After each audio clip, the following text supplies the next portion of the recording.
She disappeared the day he remarried her best friend. Lena Hart became a ghost in her own life, invisible at galas where she once belonged, serving champagne to women wearing her old jewelry. But one night, in a room full of people who refused to see her, someone did. Marco De Luca didn't just notice her. He claimed her with a single glance. And when a man like that decides you're worth seeing, invisibility is no longer an option. It's a death sentence. If you want to know what happens when the discarded wife catches the eye of the city's most dangerous man, stay until the end. Hit that like button and comment your city below so I can see how far Lena's story travels. The tray was heavy. Lena Hart's wrists ached from balancing crystal flutes filled with champagne she'd never be able to afford, her feet screaming inside second-hand heels that pinched with every step. The ballroom of the Sinclair Grand Hotel shimmered with opulence, chandeliers dripping light like diamonds, marble floors polished to mirrors, and guests draped in wealth so casual it looked boring on them.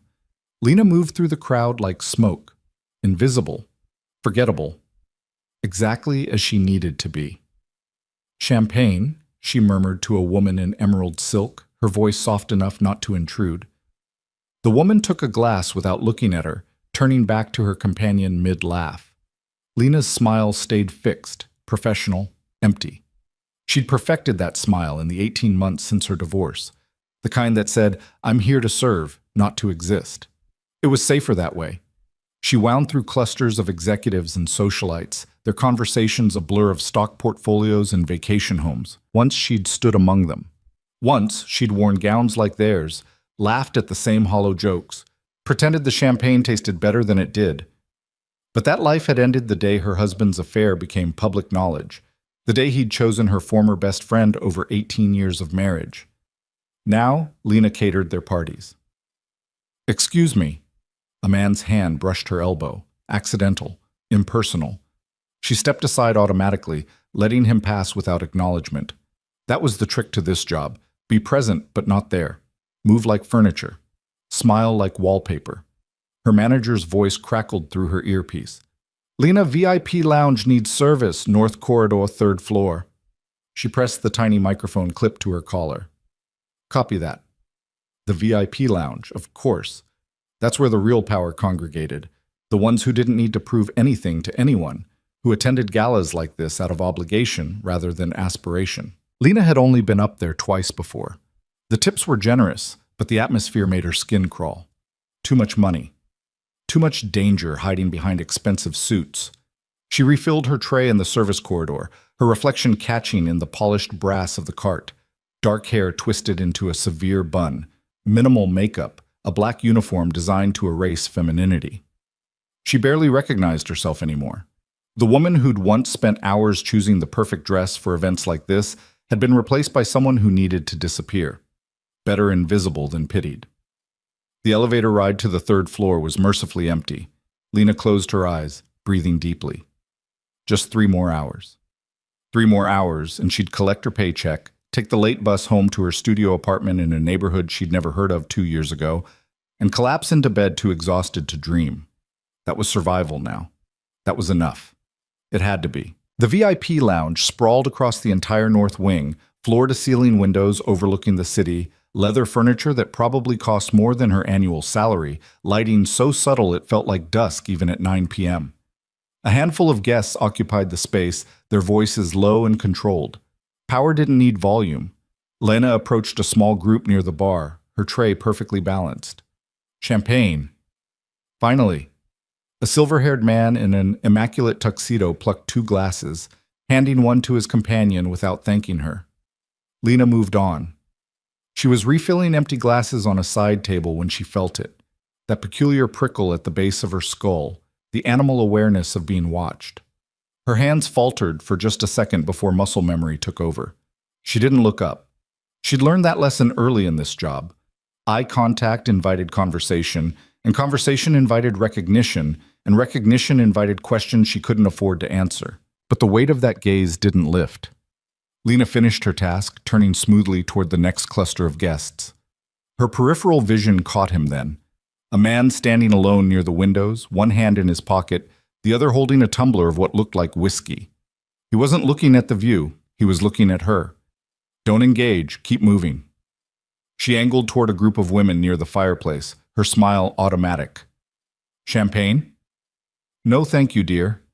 The dismissal was polite but absolute. Lena nodded, already turning away when that voice cut through the ambient noise like a blade through silk. You. She froze. The word hadn't been loud, but it carried weight, command wrapped in velvet. Every instinct screamed at her to keep walking, to pretend she hadn't heard, but her body betrayed her, turning incrementally toward the sound. The man by the window was closer now, though she hadn't seen him move. How had he crossed that distance so silently? Sir? Her voice came out steady, professional.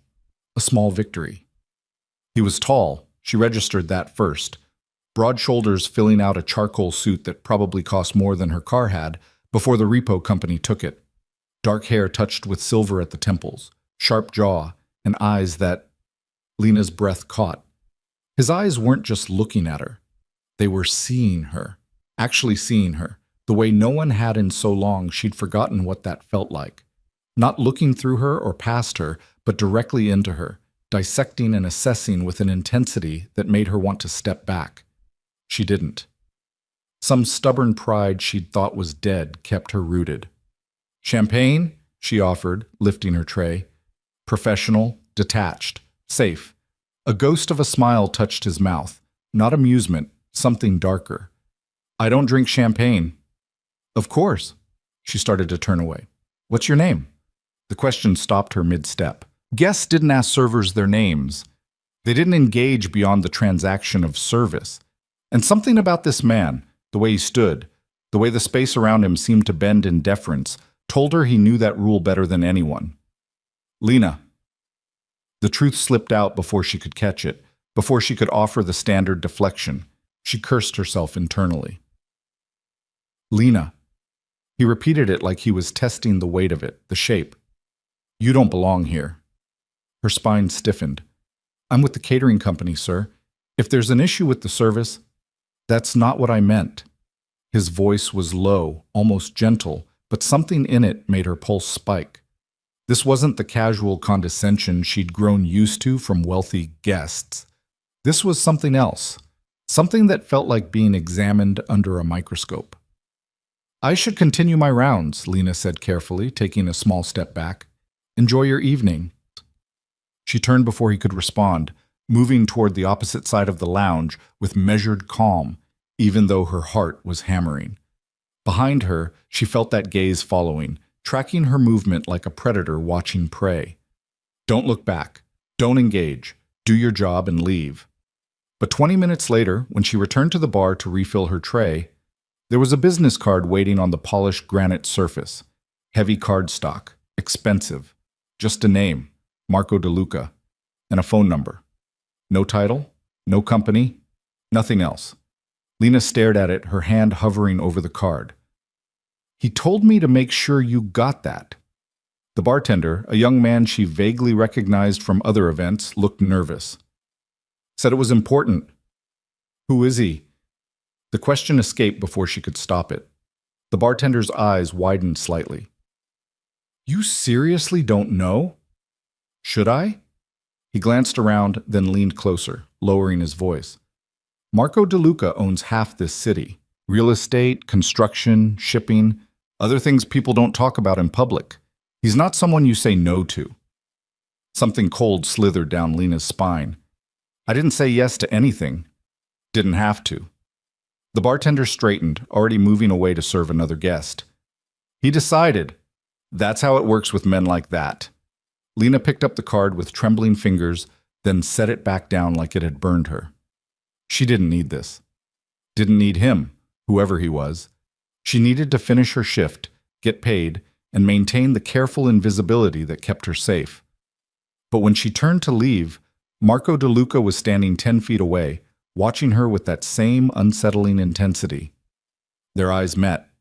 He didn't smile, didn't approach, just held her gaze with a certainty that made her feel stripped bare, every defense she'd built suddenly fragile as paper. Then he turned and walked away, disappearing into a private corridor she hadn't noticed before. Lena stood frozen, her breath shallow, the card still lying on the bar like a challenge, like a threat, like a promise. She left it there. 3 days passed before Lena let herself think about Marco DeLuca again. The morning after the gala, she'd woken in her cramped studio apartment with sunlight streaming through blinds she couldn't afford to replace, her body aching from standing in those terrible heels. She'd made coffee in the cheap machine that sputtered and complained, eaten toast that was mostly crust because she'd forgotten to buy bread again, and gone to her day job at a dry cleaner 6 blocks away. Normal. Safe. Invisible.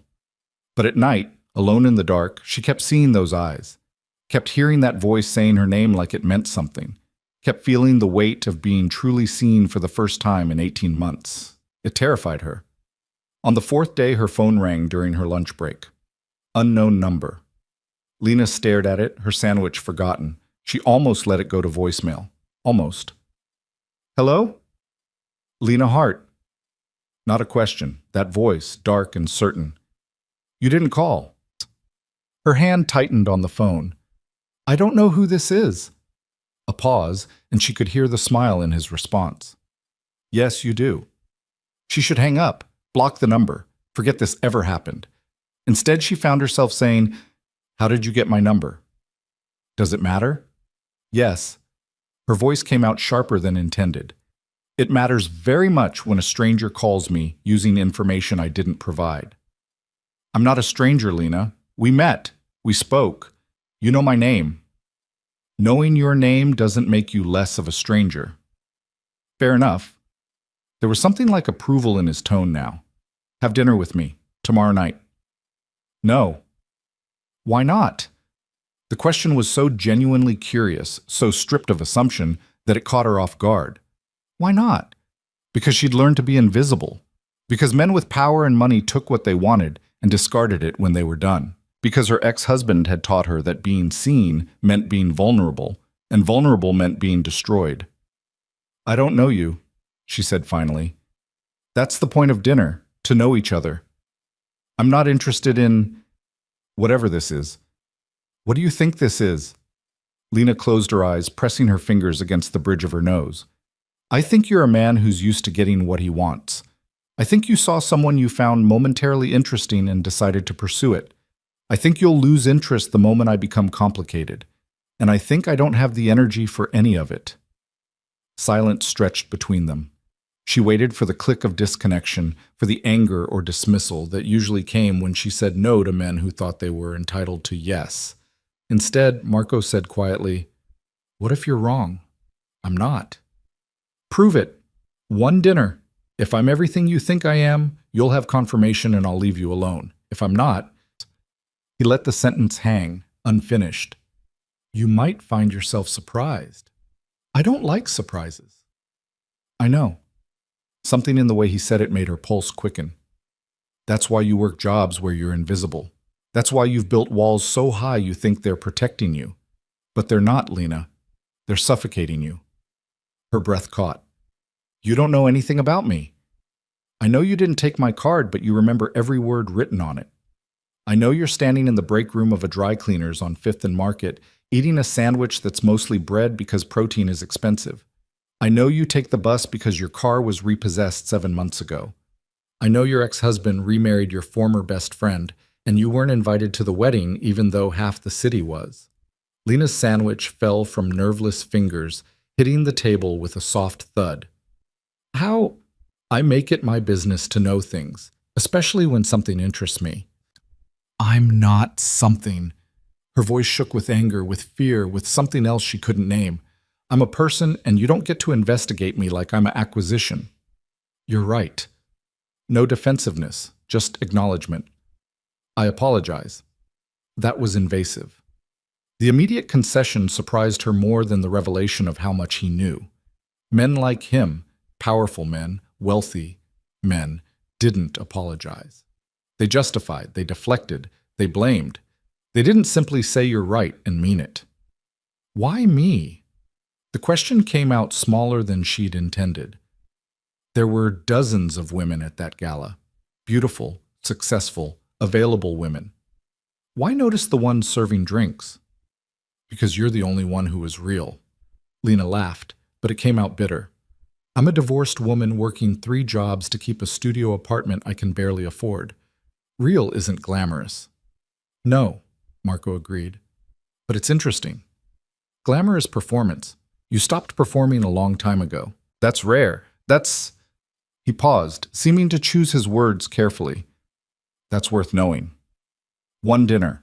The words left her mouth before her brain could catch up. One dinner, in a public place, and then you leave me alone. One dinner, he confirmed. Tomorrow, 7 p.m. I'll send a car. I'll meet you there. Where? He named a restaurant she'd been to exactly once, for her 10th wedding anniversary. Before everything fell apart. Before she learned that the man she'd trusted with her life had been sharing someone else's bed for 3 years. That's... She swallowed hard. That's too expensive. It's dinner, Lena, not a transaction. Everything is a transaction. I've learned that much. Then let me prove you wrong. His voice softened just slightly. 7 p.m. tomorrow. If you don't show, I'll know my answer. He hung up before she could respond. Lena sat in the break room, staring at her phone, her sandwich forgotten and her mind racing. This was insane. This was dangerous. This was exactly the kind of thing she'd sworn never to do again, trust a man who looked at her like she was something worth having. But the thought of returning to invisibility, of spending the rest of her life moving through spaces without ever being in them, she closed her eyes and made a decision she'd probably regret. The dress was wrong. Lena stood in front of her closet, if the narrow alcove with a tension rod could be called a closet, staring at the handful of garments hanging there. Nothing appropriate for a restaurant like Meridian, nothing that wouldn't immediately broadcast exactly how far she'd fallen since her divorce. She'd sold most of her nice clothes 2 months after Jonathan remarried. Needed the money more than the memories. Now she had exactly 3 dresses. The black uniform from the catering company, a floral sundress with a broken zipper she kept meaning to fix, and a navy wrap dress she'd bought at a thrift store for job interviews. The navy dress would have to work. She showered in the tiny bathroom where the water pressure was more suggestion than force, dried her hair until it fell in dark waves around her shoulders instead of the severe bun she wore for work, and applied makeup with a hand that trembled just slightly. Not much. She didn't own much anymore, but enough to feel like herself instead of a ghost. The face that looked back from the mirror startled her. When had she last actually looked at herself instead of just checking that she was presentable enough not to be noticed? There were lines around her eyes that hadn't been there 2 years ago, a tightness to her mouth that spoke of too many words swallowed. But there was also something else, a flicker of something that might have been anticipation or might have been terror. Maybe both. At 6:55 p.m., Lena stepped out of the bus 2 blocks from Meridian and walked the rest of the way in heels that weren't quite as awful as her work shoes, but still pinched. The restaurant glowed against the evening sky, all glass and warm light, beautiful people visible through the windows like actors on a stage. She almost turned around 3 times. But then she saw him. Marco stood near the entrance, hands in his pockets, wearing dark slacks and a white shirt with the sleeves rolled to his forearms. Casual.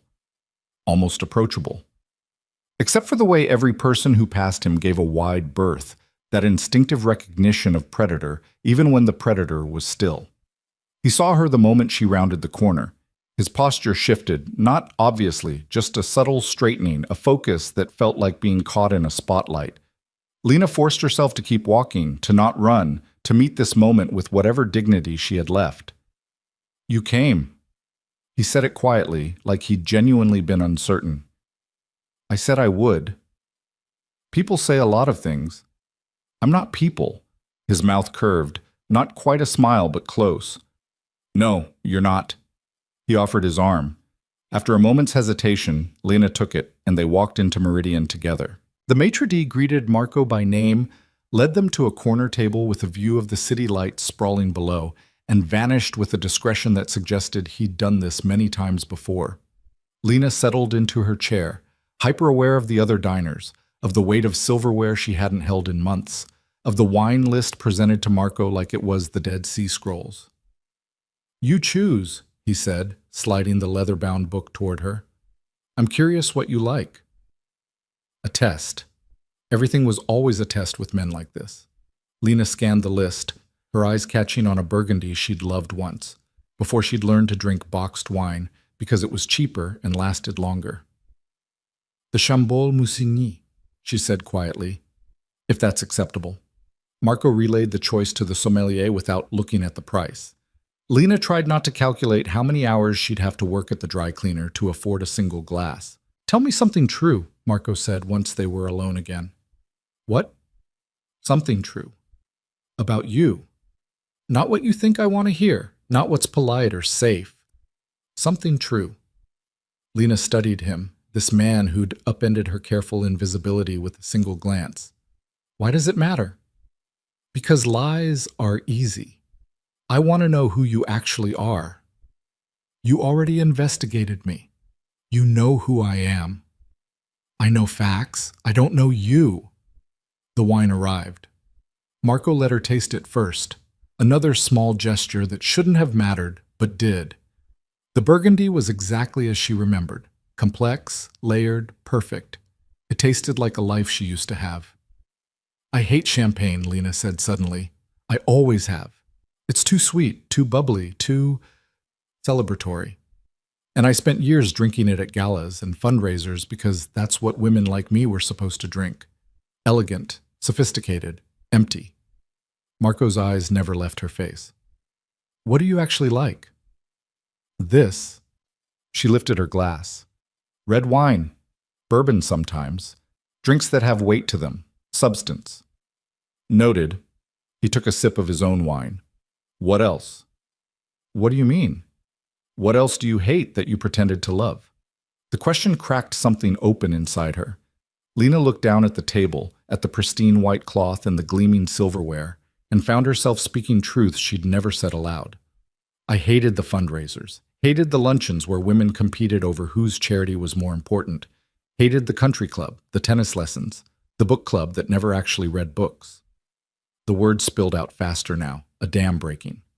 I hated that my opinions didn't matter as long as I looked good on my husband's arm. Hated that I gave up my graduate program because he said his career needed my support. Hated that I became exactly what everyone expected and lost myself in the process. She stopped abruptly, her cheeks flushing. I'm sorry. That was true, Marco finished. That was true. Don't apologize for it. Their food arrived, scallops for her, steak for him, and they ate in companionable silence for a few minutes. Lena couldn't remember the last time food had tasted this good, or maybe it was just that she was actually tasting it instead of eating mechanically while her mind raced through tomorrow's problems.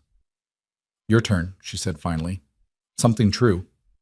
Marco set down his fork, considering. I don't remember the last time I had dinner with someone who wasn't trying to get something from me. Everyone wants something.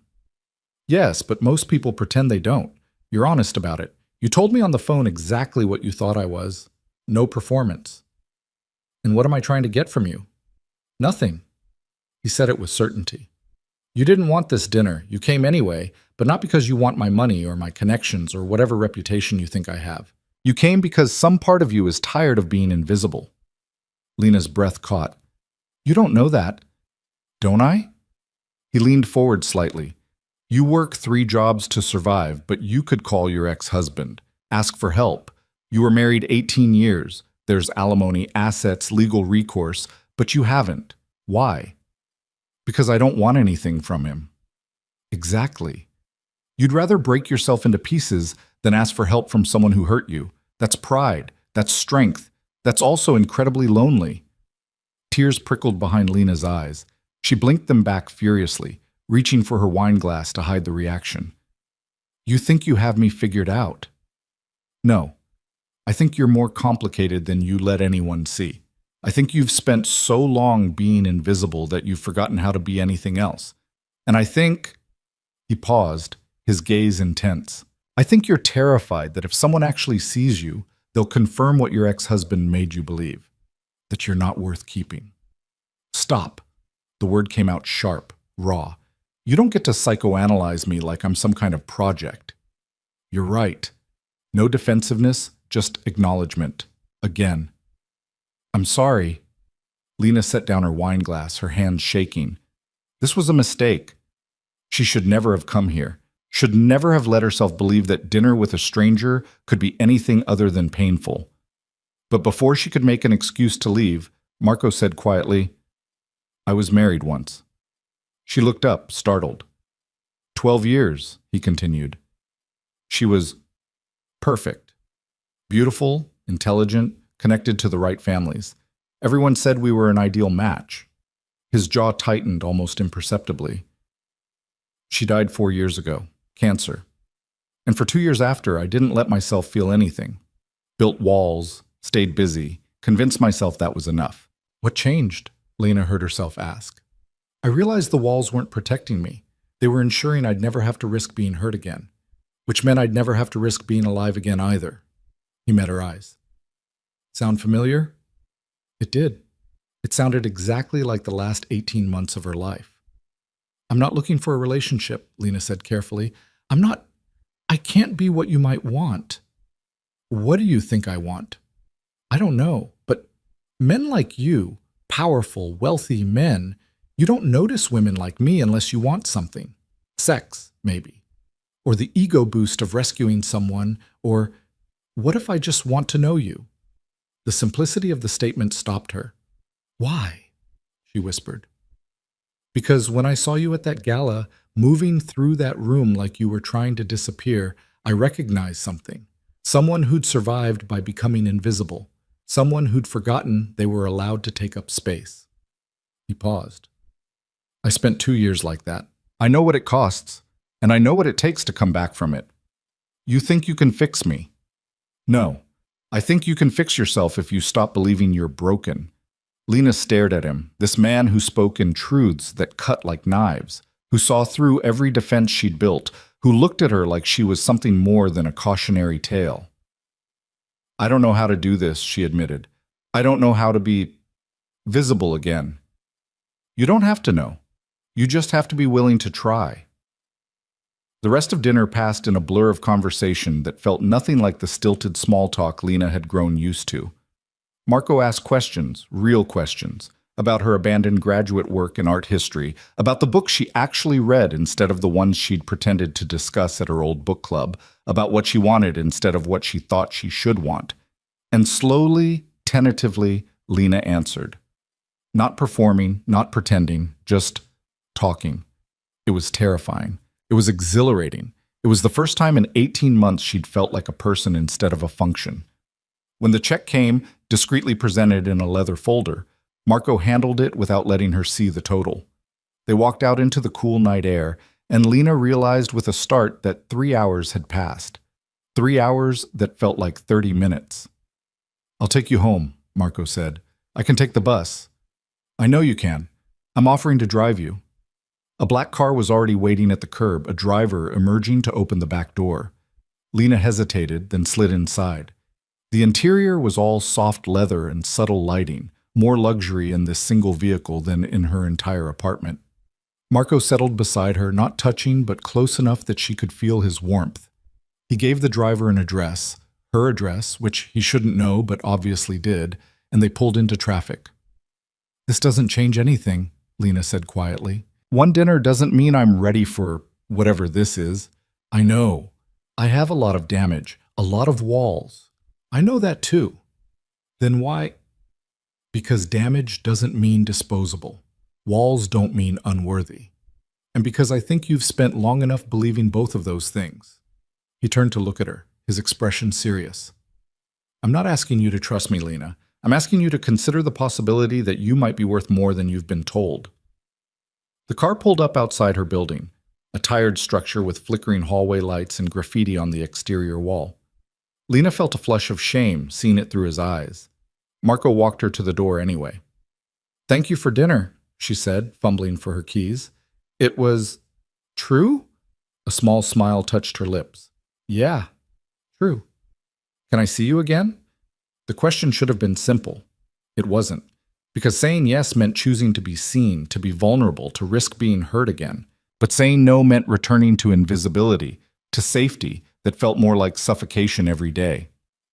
I don't know, Lena admitted. I need to think. Take all the time you need. Marco pulled a card from his pocket, the same card she'd left on the bar. When you're ready, call, or don't, but know that the offer stands. He turned to leave, then paused. For what it's worth, Lena, I think you're incredibly brave. It takes courage to survive what you've survived and still be willing to try again."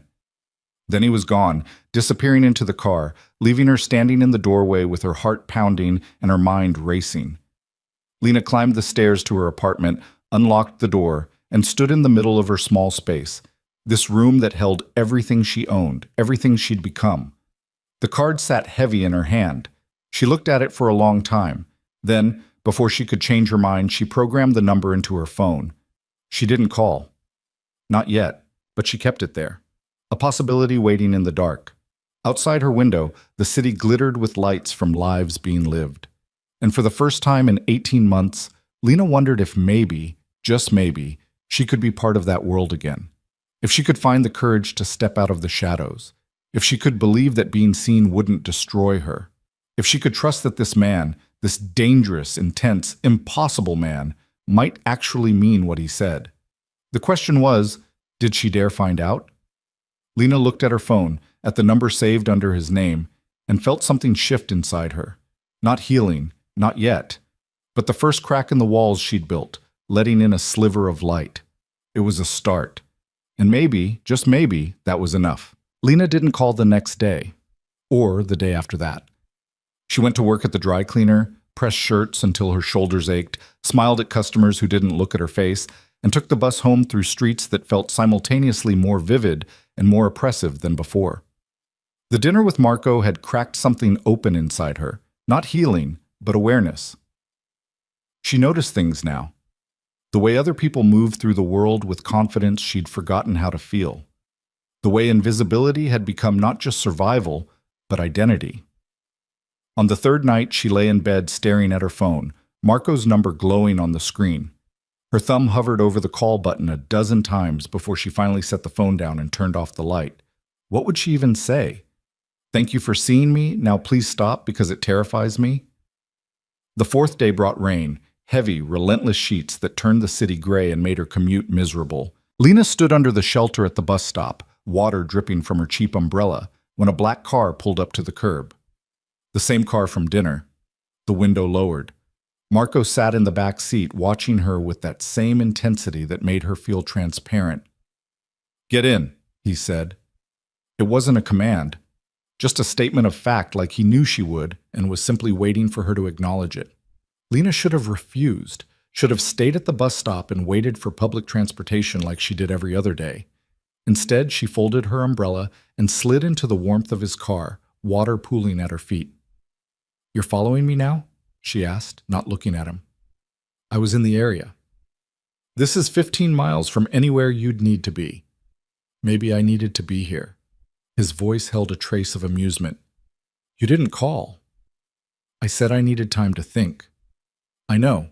I'm not here to pressure you." "Then why are you here?" Marco was quiet for a moment, and when she finally turned to look at him, something in his expression made her breath catch. Vulnerability. Just a flash of it, quickly masked, but real. "Because I haven't been able to stop thinking about you," he admitted, "and I wanted to make sure you were all right. I work at a dry cleaner and ride the bus. I'm the definition of all right." "That's not what I meant." The car moved smoothly through traffic, the driver navigating with practiced efficiency. Lena realized they weren't heading toward her apartment. "Where are we going?" "Somewhere dry. Unless you'd prefer I take you home." She should say yes, should insist on going back to her small, safe space where men like Marco DeLuca didn't upend her carefully constructed walls. But the thought of returning to that empty room, of spending another evening alone with only her thoughts for company, felt suddenly unbearable. "Somewhere dry is fine," she heard herself say. They drove in silence through rain-slicked streets until the car pulled up outside a building Lena recognized, one of the new luxury high-rises that had transformed the waterfront, all glass and steel and wealth. Marco's hand was at the small of her back as they entered the lobby, guiding but not controlling, and she found herself in an elevator ascending to the top floor. His penthouse.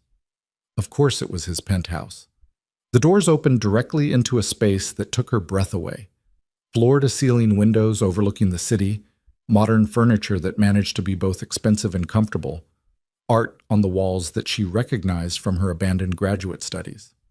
A Rothko, an actual Rothko, hanging in his living room like it belonged there. "You collect?" she said, moving toward the painting without thinking. "I appreciate beauty." Marco shrugged off his jacket, draping it over a chair. "Wine? Coffee? Something stronger?" "Wine." Lena couldn't tear her eyes from the Rothko. Do you know what this is worth?" "I know what I paid for it. Whether that's what it's worth is subjective." She turned to find him watching her again, that same piercing focus that made her feel like he could see straight through her defenses. He handed her a glass of red wine. Not the burgundy from dinner, but something equally complex. "Why did you really bring me here?" Lena asked. "And don't say to get out of the rain." Marco moved to stand beside her, close enough that she could feel his warmth, but not touching. "Because I wanted you to see something." "Your expensive art collection?" "No." He gestured to the windows, to the city spread below them.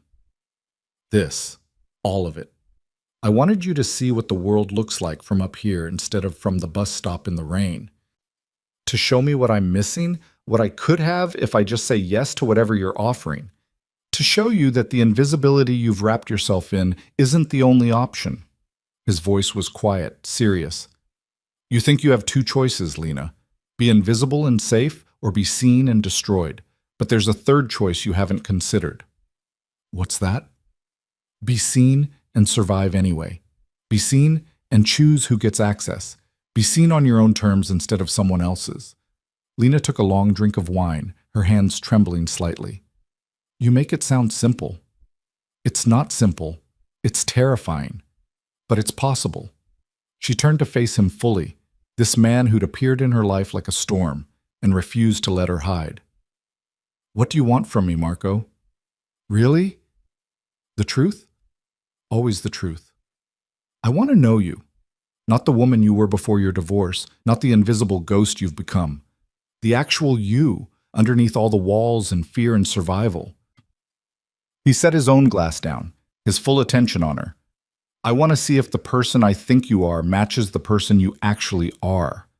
And I want you to let yourself be seen without punishing yourself for it."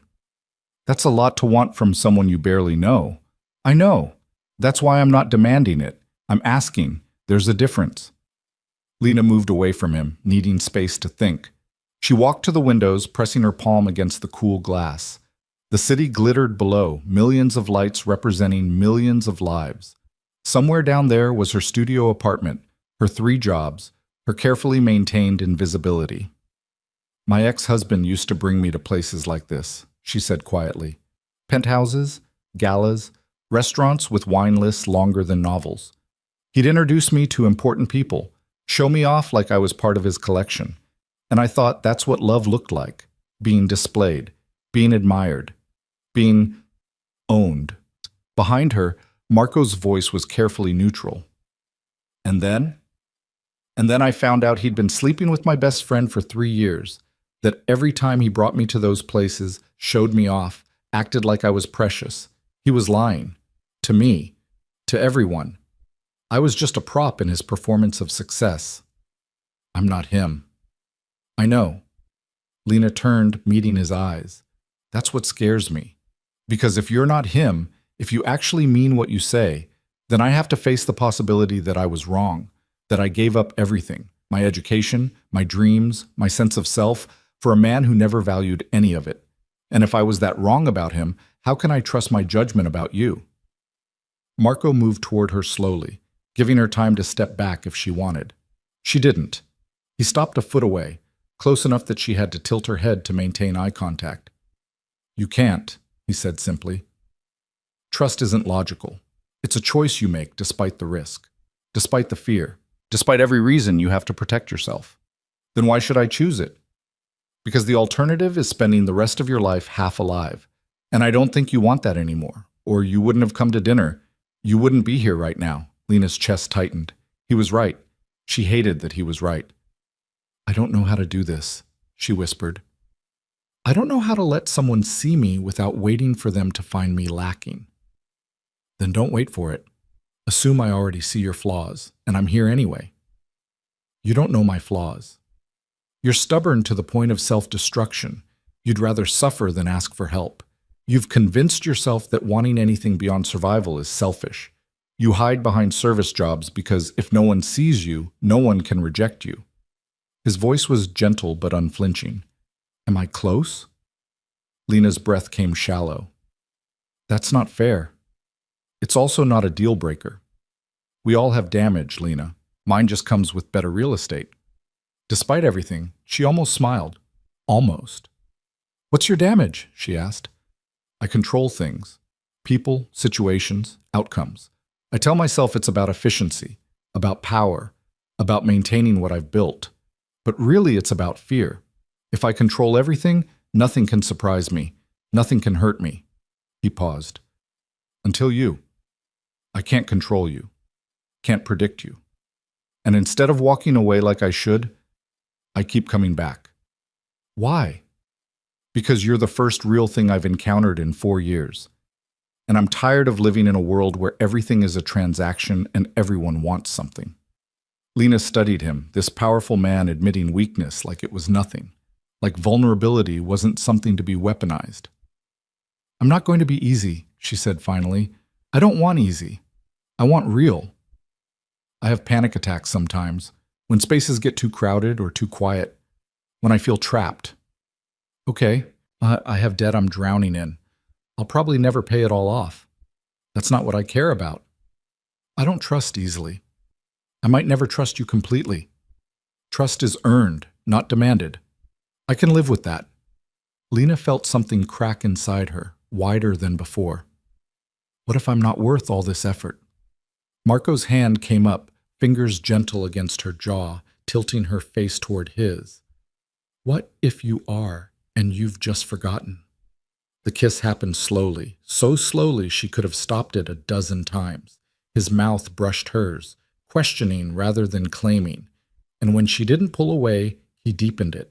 Not aggressive, not demanding, just present, consuming in its gentleness. Lena's hands came up to his chest, feeling his heartbeat beneath her palms. Steady, real.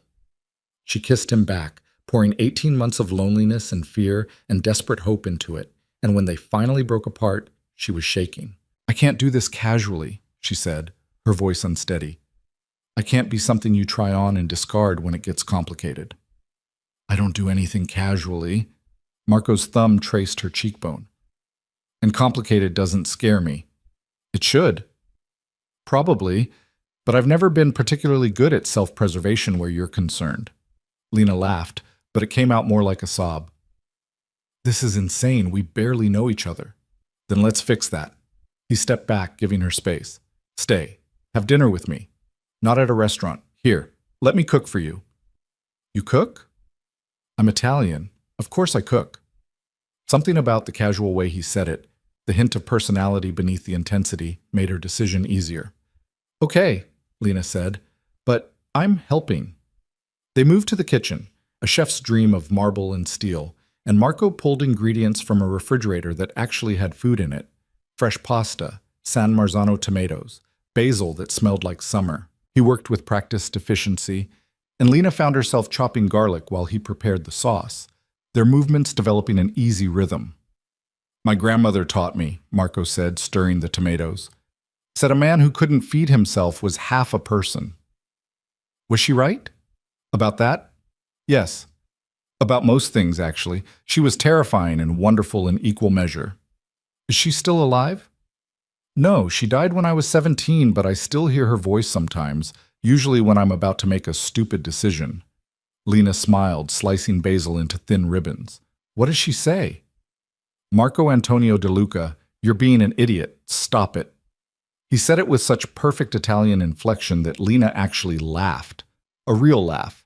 Not the polite sound she'd perfected over years of performing. And do you? Stop it? Not usually, but at least I know I'm being an idiot going in. They cooked together and Lena realized she was relaxed in a way she hadn't been since before her marriage imploded. Marco told stories about his grandmother, about growing up in a neighborhood that didn't exist anymore, about learning business from uncles who taught him that power was about respect, not fear. Though they also taught me that fear has its uses, he added, tasting the sauce and adding salt. But that's a different conversation. Is it true? Lena asked. What the bartender said? That you own half the city? I own significant real estate holdings. Whether that constitutes half the city is debatable. And the other things? The things people don't talk about? Marco's hand stilled. He set down the wooden spoon and turned to face her fully. Yes. Just that. Yes. No justification, no deflection. Should I be afraid? Lena asked. Of me? No. Of what association with me might mean? Possibly. He held her gaze. I'm not going to lie to you, Lena. My business interests exist in gray areas. I've made decisions that would horrify you if you knew the details. I've hurt people who threatened what's mine, and I won't apologize for any of it because that's the world I operate in. But I would never hurt you, and I would end anyone who tried. It should have sounded threatening. Instead, it sounded like a promise. I don't need protection, Lena said quietly. Everyone needs protection sometimes. The question is whether you can accept it without seeing it as a loss of agency. I don't know if I can. Then we'll figure it out together. The pasta was perfect, simple, elegant, exactly right. They ate at his dining table with the city spread below them, and Lena found herself talking about things she hadn't discussed in years. Her abandoned dissertation on Renaissance art, her love of jazz that her ex-husband had mocked as pretentious, her dream of traveling to Venice someday, not for the tourist sites, but to see the art in context. So go, Marco said, refilling her wine. I can't afford... Not about money, about priority. If you wanted to go badly enough, you'd find a way. You're resourceful enough. I have responsibilities. You have fear disguised as responsibilities. There's a difference. Lena bristled. You don't know my life. You're right. I don't. But I know the look of someone who's stopped dreaming because dreaming hurts too much. His voice softened. I wore that look for 2 years after my wife died, convinced myself that wanting anything was betraying her memory. It wasn't. It was just fear. What changed? I woke up one day and realized she'd hate what I'd become. She loved life, loved beauty and art and spontaneity, and I'd turned into this hollow thing going through motions. He paused. She would have liked you, I think, would have appreciated your refusal to perform. Would she have been okay with this? With you pursuing someone new? She made me promise not to spend my life alone. Said love wasn't finite, that caring for someone new didn't diminish what we had. Marco's expression turned distant, remembering. I didn't believe her then, but I think I'm starting to understand what she meant. Lena reached across the table, covering his hand with hers. The gesture felt natural, instinctive. Thank you for telling me. Thank you for asking. He turned his hand over, lacing their fingers together. Most people don't. They see the power, the money, the reputation, and they assume there's nothing real underneath. Is there? You tell me. You're looking at it. They finished dinner talking about everything and nothing. Books, music, the way the city changed after dark. Marco told her about properties he was developing, his vision for preserving neighborhoods while improving them, the constant balance between profit and principle. Lena found herself fascinated by the way his mind worked, the careful consideration beneath the decisive exterior. You should see them, Marco said suddenly. The properties, the neighborhoods, see what I'm actually building instead of what people assume. Why does it matter what I think? Because you see things others don't. You notice details, and because... He hesitated, something vulnerable crossing his face again. Because your opinion matters to me. Lena's heart did something complicated in her chest. I work tomorrow. When are you off? Thursday. I have Thursday afternoons free. Then Thursday. I'll pick you up at noon. Marco, just a tour. No pressure, no expectations. Just let me show you what I do when I'm not being whoever people think I am. She should say no, should maintain distance, protect herself, remember that men like him were dangerous in ways that went beyond the obvious. But when she looked at him, really looked at him, she saw someone as cautious as she was, as damaged, as desperate for connection they'd both convinced themselves they didn't need. Thursday, she agreed. Noon. The smile that crossed his face transformed him, softening the sharp edges into something almost boyish. Thursday. Later, when his driver took her home through streets that had stopped raining, Lena leaned her head against the window and tried to process everything that had happened. One dinner had turned into an afternoon in his car. An afternoon had turned into evening at his penthouse. Evening had turned into promises of Thursday, into possibilities she'd thought were dead. It terrified her. It exhilarated her. It felt like standing at the edge of a cliff, knowing the fall would either destroy her or teach her to fly. When she climbed the stairs to her apartment, she found a package waiting at her door. Inside was a book, a comprehensive study of Venetian Renaissance art, first edition, probably worth more than 3 months of her rent. The note was simple: "For when you're ready to dream again." Lena sat on her bed holding the book, tears streaming down her face for reasons she couldn't entirely name. No one had given her anything in so long. No one had listened when she talked about art, about dreams, about anything that mattered to her actual self rather than the person she'd been expected to be. She opened the book carefully, running her fingers over the pages, and saw her future self standing in Venice with this knowledge, this beauty, this possibility. And for the first time since her divorce, that future self didn't look like a fantasy. She looked like a choice. Her phone buzzed. A text from Marco. "Thank you for tonight. Sleep well." Lena typed back before she could overthink it. "Thank you for seeing me." His response came immediately. "Always." She set the phone down, curled up with the book, and let herself imagine. Not the careful, controlled imaginings of someone afraid to want too much, but real dreams, vivid and terrifying and so beautiful they hurt. Outside her window, the city had stopped raining, and inside, something that had been frozen for 18 months began, finally, to thaw. Thursday came faster than Lena expected. She almost called it off a dozen times, her finger hovering over Marco's number with excuses already formed. But each time, she thought about the book on her nightstand, about the way he'd looked at her like she was worth knowing, and she set the phone down instead. At noon exactly, the black car pulled up outside her building. Marco stood beside it, wearing dark jeans and a gray sweater that made him look less like a dangerous power broker and more like someone she might have met in a completely different life. The thought unsettled her. "Ready?" he asked as she approached. "To see your empire?" "Not particularly." His mouth quirked. "It's not an empire, it's just work. Work that makes bartenders nervous and buys first edition art books like they're paperbacks." "Fair point." He opened the car door for her. "But I promise, it's less intimidating than you think."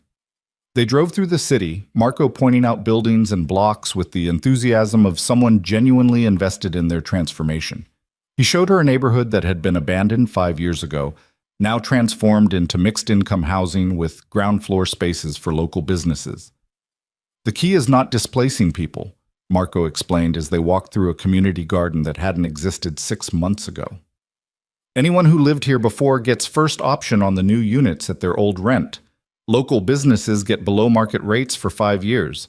It's not charity, it's investment in the community." "Most developers don't think that way," Lena observed. "Most developers only see profit. I see people." He paused. "That probably sounds hypocritical coming from me." "Why?" "Because profit matters. I'm not pretending to be altruistic, but profit at the expense of destroying communities is short-sighted. You want real wealth? Build something that lasts. Build something people are invested in protecting." They spent the afternoon touring properties in various stages of development. Marco introduced her to project managers, architects, even some of the residents. And Lena watched as people's demeanor shifted when they saw him. Not fear, exactly, but respect mixed with something else. Trust, maybe. Or the expectation of fairness. "You're different here," she said as they walked through a building being converted from an old warehouse into artist lofts. "How so?" "Less controlled, more human." Marco laughed. "Should I be offended?" "No, it's just at the gala, in your penthouse, even at dinner, there's this intensity. Like you're always assessing, always calculating. But here with these projects, you actually relax. Because this matters. This is real." He gestured to the space around them. "Everything else is performance. Necessary performance, but still. This is what I actually care about. They climbed to the top floor where floor-to-ceiling windows overlooked the river. The space was raw, exposed brick, concrete floors, industrial fixtures. But Lena could see the potential. Could imagine artists filling it with color and light and life. I saved this unit, Marco said quietly. Took it off the rental list. Why? He turned to look at her, that intensity back but softer now. Because I thought maybe someday you'd want it. A studio, a space to work, to dream in. Lena's breath caught. Marco, I'm not asking you to take it. I'm not asking you for anything. I just wanted you to know it exists, that the possibility exists. He moved closer.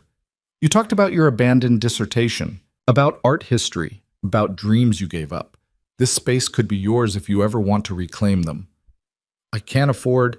It's already paid for. Has been for a week.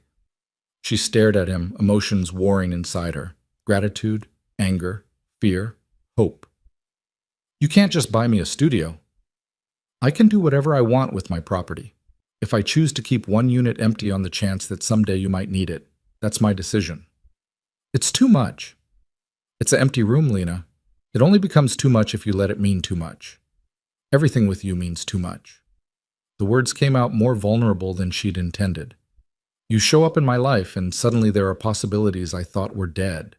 Art books and studios and futures I can't afford to imagine. And what happens when you disappear?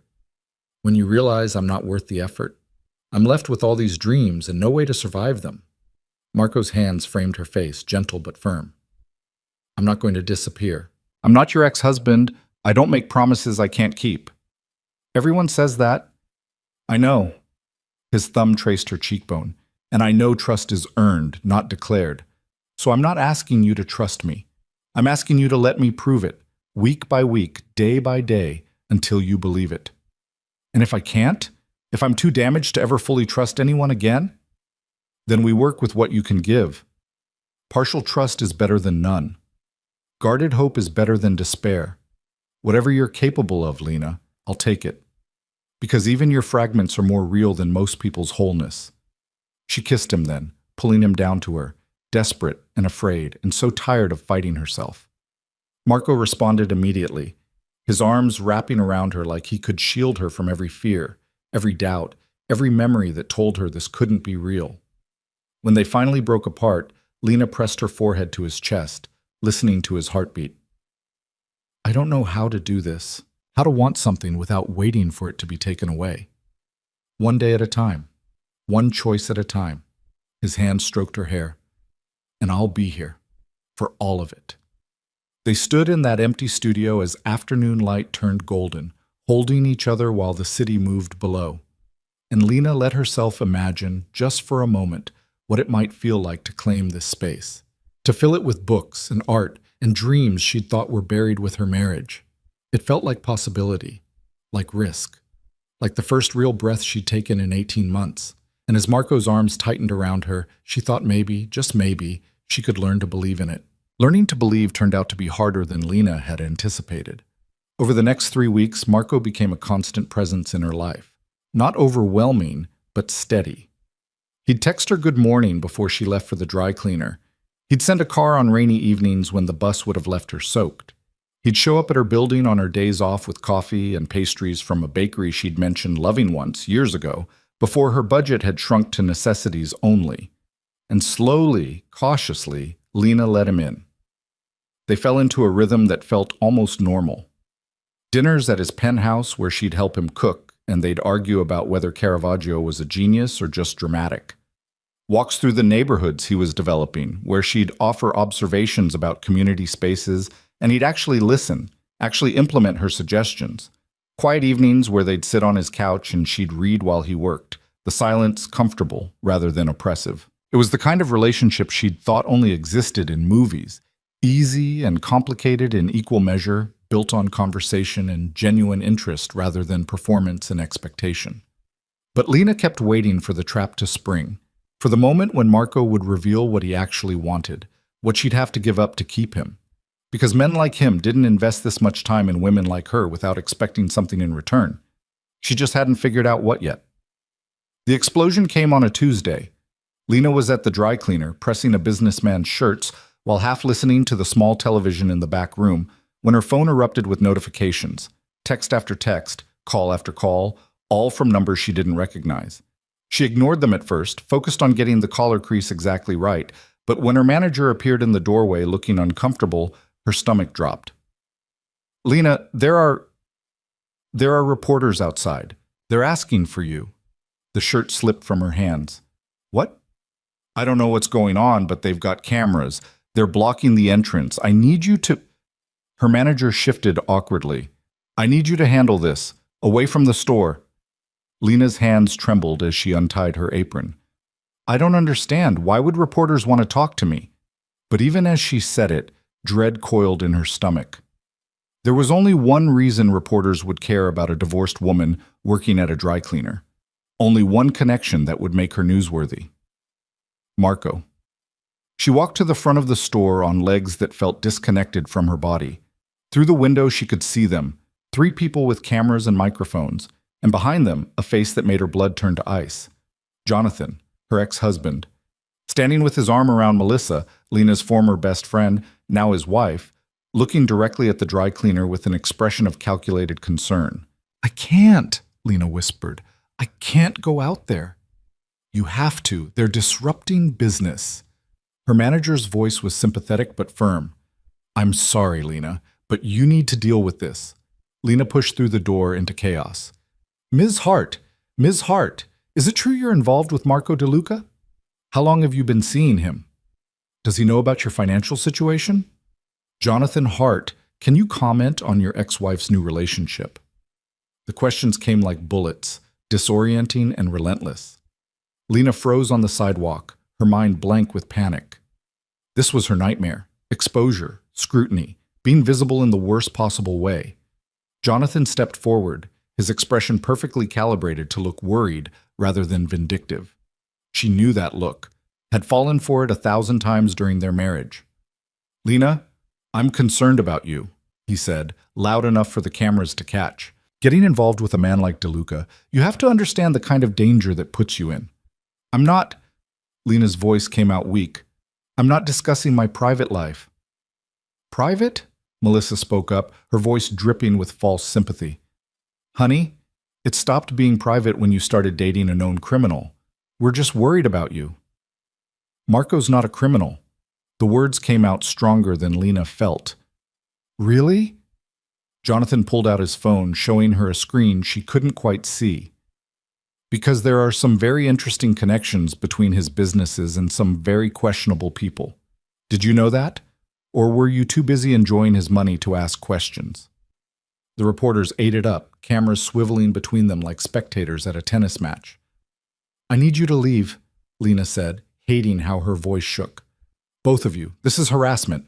Harassment? Jonathan's expression turned cold, the mask slipping just enough for her to see the cruelty underneath. I'm trying to help you, again. Just like I tried to help you during the divorce, but you were too proud to accept a reasonable settlement. You offered me nothing. I offered you what you deserved after you refused to be the wife I needed. But now, seeing you like this... He gestured at her work uniform, her second-hand clothes, the dry cleaner behind her. Maybe I was too generous. Maybe this is exactly where you belong. The words hit like physical blows. Lena felt herself shrinking, becoming invisible again, all the progress she'd made with Marco evaporating under the weight of Jonathan's contempt and the camera's glare. That's enough! The voice cut through the chaos like a blade. Lena turned to see Marco emerging from a car she hadn't noticed, his expression carved from ice. The reporters immediately redirected, shouting questions, but he ignored them completely.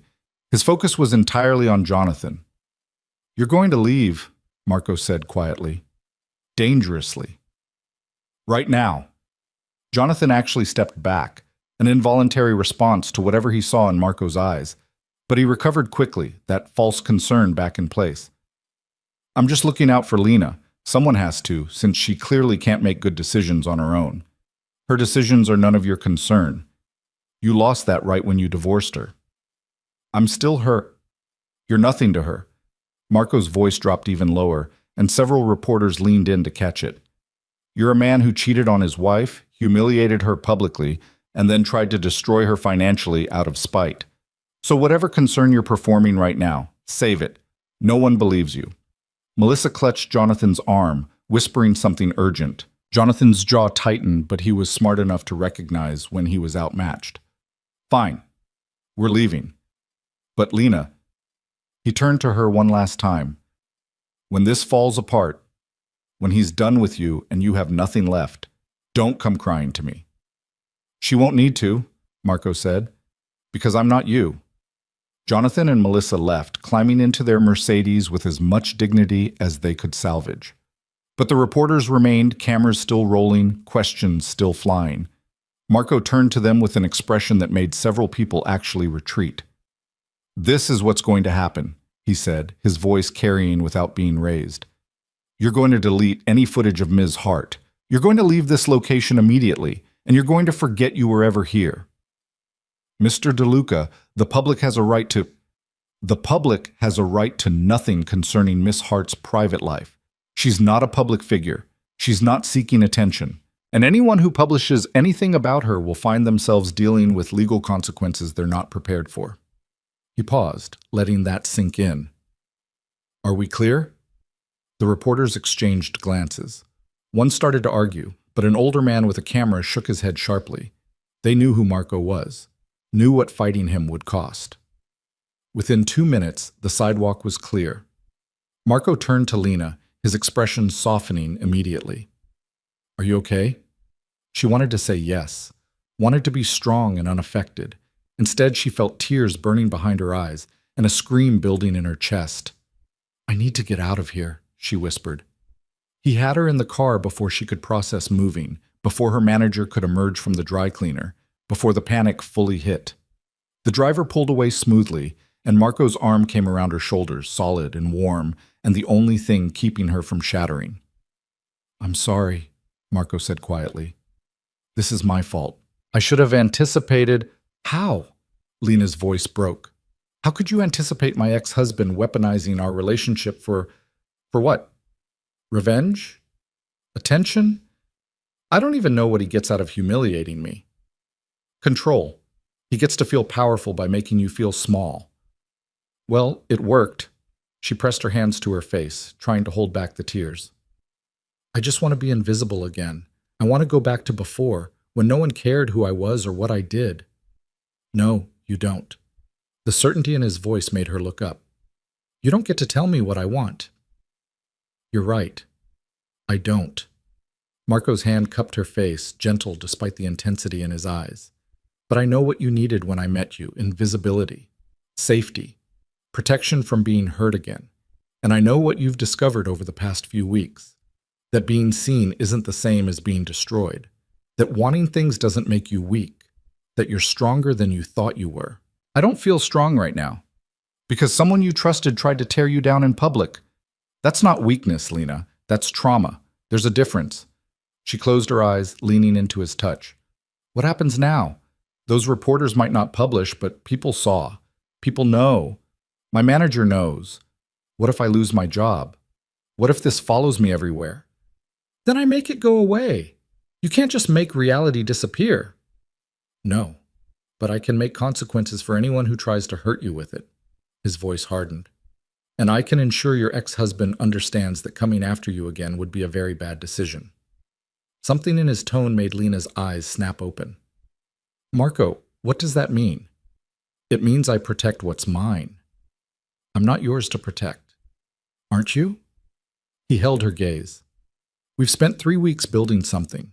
I've been careful, patient, letting you set the pace. But if you think I'm going to stand by while someone terrorizes you, while your ex-husband tries to drag you back into shame and invisibility, you don't know me as well as I thought. I don't want you fighting my battles. Too bad. Because this stopped being just your battle the moment he brought cameras and tried to destroy you publicly. Marco's jaw was set in a way that suggested arguing would be pointless. I'm not asking your permission, Lena. I'm telling you what's going to happen. Your ex-husband is going to realize that targeting you means targeting me, and that's a fight he can't win. Part of her wanted to argue, to insist on handling her own problems, on maintaining independence. But another part, The part that was exhausted from 18 months of fighting alone wanted to let him, wanted to believe someone would actually stand between her and the cruelty. "What are you going to do?" she asked quietly. "Nothing illegal, nothing violent, just make some things clear." He stroked her hair, his touch gentle, despite the steel in his voice. "Trust me. That's asking a lot." "I know, but I'm asking anyway." The car pulled up to Marco's building. Lena didn't question it, didn't suggest going to her own apartment. She let him guide her upstairs, let him settle her on his couch with a blanket and wine, let him simply be there while she processed everything that had happened. "I hate him," she said finally, staring at the city through the windows. "I hate that he still has this power over me, that after everything he can still make me feel worthless." "He doesn't make you feel anything. He triggers feelings that were already there, fears your marriage taught you to have. But those feelings aren't truth, they're echoes of trauma." "You sound like a therapist." "I've had enough therapy to sound like one." Marco sat beside her, not touching but close. "After my wife died, I spent 2 years convinced I'd never feel anything again, convinced that loving someone meant giving them the power to destroy you. And I wasn't wrong. Love is vulnerability. But vulnerability isn't weakness, it's courage." Lena turned to look at him. "Is that what this is? Love?" "I don't know." His honesty was stark, undefended. "I know I think about you constantly. I know your happiness matters to me in ways nothing else has in years. I know I'd burn down anyone who tries to hurt you, whether that's love or obsession or just desperate need for connection. I can't say, but it's real. And it's not going anywhere. What if I can't give you what you need? What do you think I need? I don't know. Trust, certainty, someone who isn't constantly fighting themselves just to let you close. I need you exactly as you are, fighting, uncertain, guarded. Because that means when you do let me close, I know it's real. I know you're not performing." His hand found hers. "I don't need perfect, Lena. I need real. And you're the realest thing in my life." She wanted to believe him, wanted it with an intensity that scared her. But Jonathan's words kept echoing. When this falls apart, when he's done with you and you have nothing left. What if he's right? The question came out small. What if this is just temporary and I'm setting myself up to be destroyed again? Then I guess we both are. Marco's smile was slight, sad. Because if you think you're the only one risking something here, you're wrong. I'm 43 years old, Lena. I built an empire, survived grief, insulated myself against every possible threat. And then you walked into my life and made all of that meaningless. You make me want things I thought were dead. You make me feel things I thought I'd buried with my wife. And if that's not risk, I don't know what is. Lena squeezed his hand, fighting tears. I'm so tired of being afraid. Then stop. Just for tonight. Just here. Let yourself feel safe. She curled into him, letting his arms wrap around her, and for the first time since the reporters had appeared, she felt her breathing slow. Her heartbeat steady. The panic receded into something manageable. They stayed like that as the sun set, as the city lights came on one by one, as the world kept spinning outside while inside. In this moment, everything was still. Marco's phone buzzed repeatedly, but he ignored it. Whatever crisis needed handling, whatever fires needed putting out, they could wait. Right now, the only thing that mattered was the woman in his arms and the fragile trust she was offering. Lena dozed eventually, exhausted from the adrenaline crash. When she woke, night had fully fallen and Marco was on his phone, speaking in low, rapid Italian. She caught words like permanently and consequences and understood before he noticed she was awake and ended the call. Sorry, didn't mean to wake you. Who was that? Someone who's going to have a conversation with your ex-husband about appropriate boundaries. Marco, it's done, Lena. By morning, he'll understand that you're off limits, permanently. She should feel concerned, should question what conversation meant in Marco's world. Instead, she felt relief so profound it made her dizzy. Thank you, she whispered. You don't thank someone for protecting you. It's not a favor. It's necessity. They ordered food, Thai from a place that delivered to his building at midnight, and ate on the floor in front of the windows like teenagers instead of adults navigating complicated feelings. Marco told her stories about the ridiculous requests he got from potential tenants, and Lena found herself laughing, actually laughing, just hours after everything had fallen apart. "Stay tonight," Marco said as they were cleaning up. I'm not asking for anything except your presence. But I don't want you going back to your apartment alone. Not tonight." Lena knew she should refuse, should maintain boundaries, keep some distance, protect herself from falling too far. But the thought of her empty studio, of lying awake all night replaying Jonathan's cruelty and the reporter's invasive questions, was unbearable. "Okay," she said, "but I need to borrow clothes." He gave her one of his shirts and soft pants that she had to roll at the waist. She looked ridiculous, drowning in fabric, but Marco's expression when she emerged from his bathroom made her feel beautiful anyway. "Come here," he said, pulling her toward the bedroom. Lena's heart rate spiked, but he just led her to the bed and pulled back the covers. They lay down facing each other, close but not quite touching, and the intimacy of it, of being this near without expectation, without performance, felt more vulnerable than anything physical. "Tell me something," Marco said quietly. "Something you've never told anyone." Lena thought for a long moment. "I used to write poetry. Before my marriage, before everything. I had a notebook full of terrible, melodramatic poems about art and beauty and meaning. And when Jonathan and I got engaged, I threw it away. I convinced myself it was childish, that I needed to be an adult now. But really, I was erasing the parts of myself he didn't value." "Do you still write?" "No, I don't remember how." "That's a lie, you remember. You're just afraid it won't be good enough." She smiled despite the ache in her chest. "Your turn. Something you've never told anyone." Marco was quiet long enough that she thought he might refuse. Then, "I'm terrified of losing control. It's why I micromanage everything, why I need to know every detail, why I struggle to delegate. Because the one time I let my guard down, the one time I wasn't vigilant, my wife got sick, and I couldn't control it, couldn't fix it, couldn't do anything but watch her slip away. So I promised myself I'd never be that powerless again." "But you can't control everything." "I know. It doesn't stop me from trying." He reached out, tucking a strand of hair behind her ear. "And then you came along and made control irrelevant. I can't predict you, can't manage you, can't ensure you won't hurt me. And instead of running, I keep choosing to stay." "That's terrifying." "Yes, but it's also the most alive I've felt in 4 years." They talked until exhaustion pulled them under, Marco's hand eventually finding hers beneath the covers, their breathing synchronizing in the dark. And Lena let herself imagine what it might be like to wake up like this every morning, safe, seen, chosen not despite her damage, but including it.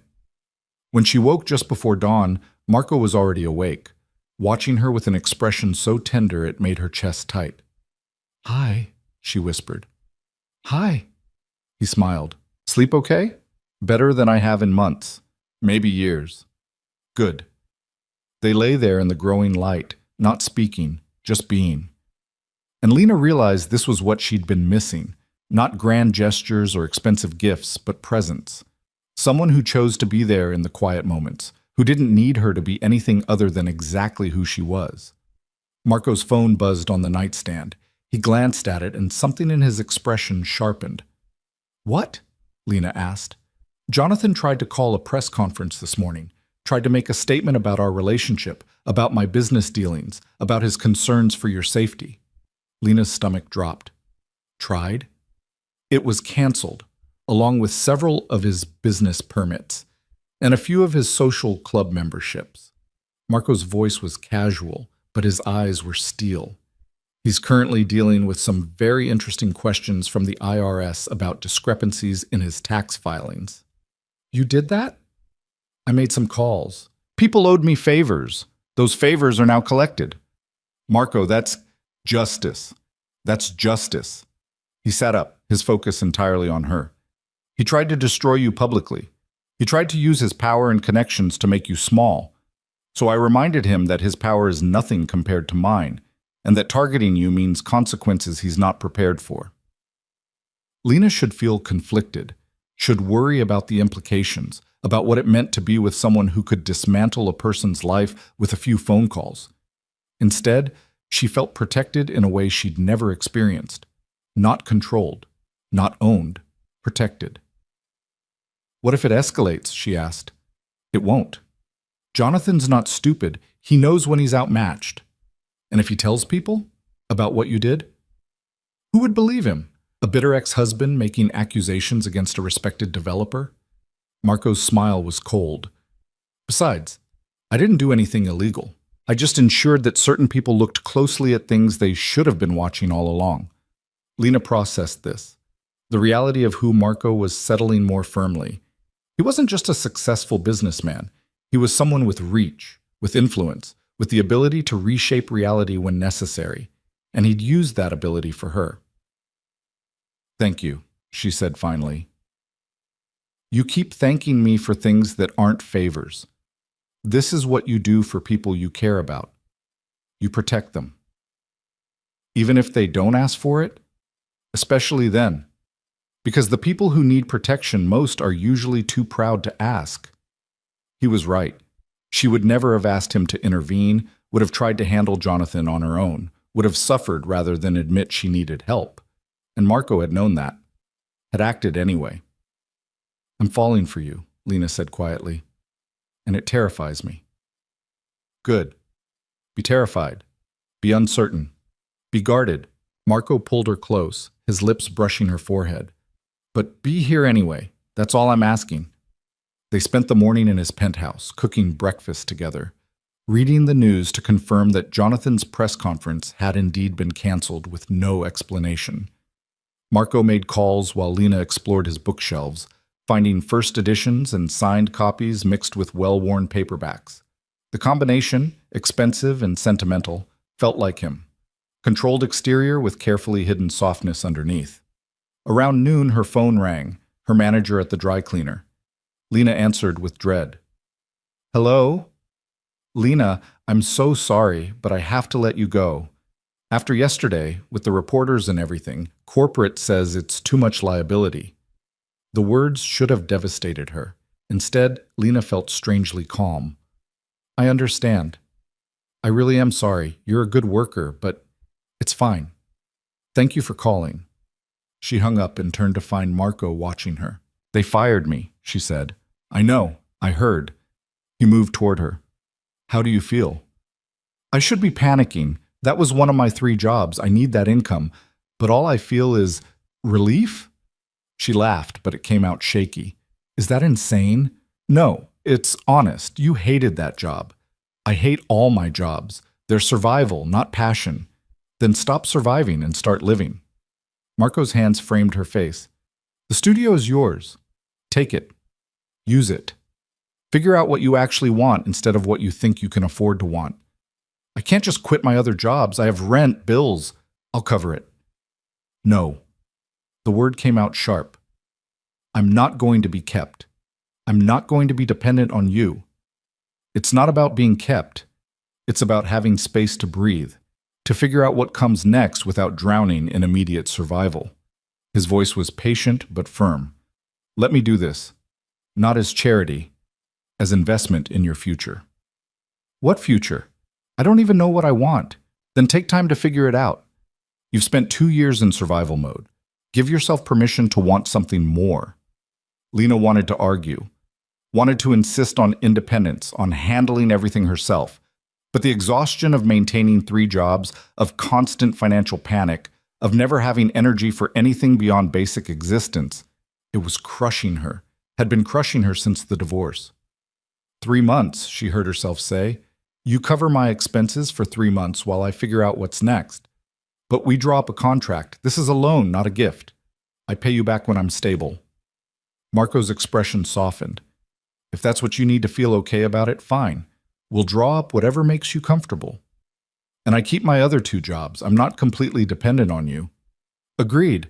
Though I reserve the right to send food when I know you're working double shifts." Despite everything, Lena smiled. "You're impossible." "I'm pragmatic. There's a difference." They spent the afternoon drafting an agreement that made Lena feel less like she was being rescued and more like she was accepting strategic support. Marco never argued, never tried to convince her to take more than she was comfortable with. He just listened to her boundaries and respected them. By evening, Lena felt something shift inside her. The fear was still there, would probably always be there. But underneath it, a flicker of something else. Hope, maybe, or possibility. The sense that maybe, just maybe, she could build a life that was hers instead of a reaction to everything she'd lost. "Stay again tonight," Marco said as they finished dinner. "And tomorrow. And as many nights as you want. I should go home eventually, get clothes, check my mail. We can go together tomorrow, get whatever you need. But tonight, just stay." Lena looked at him, this man who'd upended her careful invisibility and refused to let her hide, who protected her without controlling her, who saw her damage and called it survival instead of weakness. "Okay," she said. "Tonight." But they both knew she meant more than one night. She meant a future she was finally brave enough to imagine. And as Marco pulled her close, as the city glittered below them, Lena let herself fall. Not into invisibility, not into fear, but into the terrifying, exhilarating possibility of being seen and choosing to stay visible anyway. Whatever came next, whatever challenges or complications or consequences, she would face them differently than before. Not alone, not invisible, but standing beside someone who'd proven that being seen didn't have to mean being destroyed. It could also mean being saved. The photograph appeared on a gossip website at 6:47 a.m. on a Tuesday, and by the time Lena saw it 3 hours later, her entire world had already shifted beneath her feet. She was at the dry cleaner, steam rising from the industrial press as she worked through a rack of dress shirts, when her phone began vibrating with a persistence that made her stomach clench. Text after text, notifications pinging so rapidly they blurred together. Her manager shot her a warning look.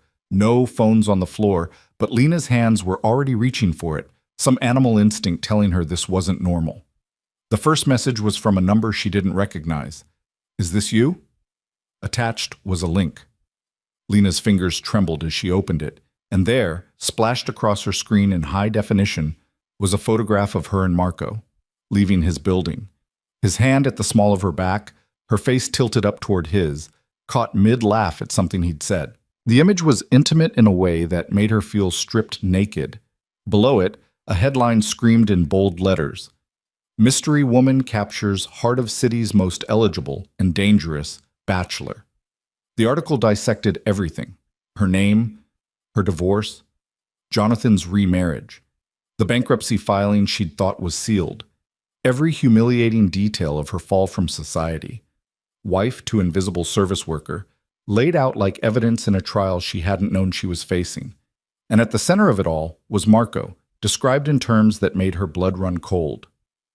Real estate magnate, political influencer, a man with connections that stretched into shadows the article could only hint at, a man whose previous relationship had ended in tragedy, who'd been alone for 4 years, who'd now apparently chosen Lena Hart, divorced, broke, nobody, as his new companion. The comment section was vicious. Gold digger. She's using him to climb back up. Probably targets rich men. That's how women like her survive. Did you see her ex-husband's new wife? Major upgrade. No wonder he left. Lena's vision blurred. The phone slipped from her hands, clattering against the concrete floor. "You okay?" Her coworker Maria appeared at her elbow, concern creasing her face. "I need..." Lena's voice came out strangled. "I need to go. I'm sorry. She didn't wait for permission, just grabbed her jacket and fled, bursting out into morning sunlight that felt too bright, too exposing. Her phone was ringing again. Marco. She declined the call, then immediately regretted it, then felt panic claw up her throat because what if he'd seen the article? What if he realized this was too much trouble? What if... A black car pulled up to the curb. Not Marco's usual vehicle, but close enough that she recognized the driver, Thomas, who'd taken her home 6 times now, who always greeted her politely without the pity she'd learned to expect. "Ms. Hart." He was out of the car, opening the back door. "Mr. DeLuca asked me to bring you to him." "I can't..." But she was already moving toward the car, some part of her needing to see Marco, to hear him say this was manageable, that her past wouldn't destroy whatever fragile thing they were building. The drive to his office building passed in a blur. Lena stared at her phone, watching the article spread across social media, watching her name trend alongside Marco's, watching her life become public spectacle. Someone had found her wedding photos. Her and Jonathan, young and smiling and so naive. Someone else had found court documents from the divorce. Every intimate detail of her humiliation, packaged for entertainment. She wanted to disappear, wanted to crawl back into invisibility and never emerge. But the car was already pulling up to a building she'd never been to before. Sleek glass and steel in the financial district. The kind of place where deals worth millions happened before lunch. Thomas guided her through a private entrance, into an elevator that required a key card, and suddenly she was on the top floor being ushered into an office that overlooked half the city. Marco stood by the window, phone pressed to his ear, his posture rigid in a way she'd never seen. When he caught sight of her, he ended the call mid-sentence and crossed the space in 3 long strides. "Are you all right?" His hands framed her face, tilting it up so he could examine her like he was checking for injuries. "Am I all right?" Lena's voice cracked on a laugh that held no humor. "Did you see what they wrote about me? About us?" "I saw it." His jaw tightened. "I'm handling it." "Handling it how? You can't unpublish an article. You can't make people forget they saw my entire history laid out like evidence of my failures." "Lena, they called me a gold digger, Marco. Said I'm using you to climb back into society. Said my ex-husband was smart to leave me." The words poured out, each one cutting deeper. And the worst part is some of it's true. I am broke. I am desperate. And being with you does change my circumstances, which makes everything they're saying look... Stop. Marco's voice cut through her spiral like a blade. Stop giving their narrative power over your truth. My truth doesn't matter. Perception matters. And the perception is that I'm some pathetic divorcee who latched onto the first rich man who noticed her. Then we changed the perception. How? Lena pulled away from him, wrapping her arms around herself. How do we change what people think when the facts support their assumptions? I am with you. You are wealthy and powerful. I did lose everything in my divorce. Those aren't lies. Marco was silent for a long moment, his expression unreadable. Then he moved to his desk, picked up a tablet, and handed it to her. Read this. It was a statement already drafted, ready for release. Lena's eyes scanned the words, her breath catching. Marco DeLuca confirms relationship with Lena Hart, describes her as a remarkable woman whose intelligence and integrity are matched only by her strength. Any suggestion that Ms. Hart is motivated by financial gain demonstrates fundamental misunderstanding of her character. Ms. Hart has repeatedly declined offers of financial assistance, insisting on maintaining her independence. Her choice to build a relationship with me is exactly that, a choice made freely and with full agency. I consider myself fortunate that she's willing to take that risk. You can't release this, Lena whispered. Why not? Because it makes me sound like I matter, like I'm someone worth defending publicly. You are someone worth defending publicly. Marco took the tablet back, setting it aside.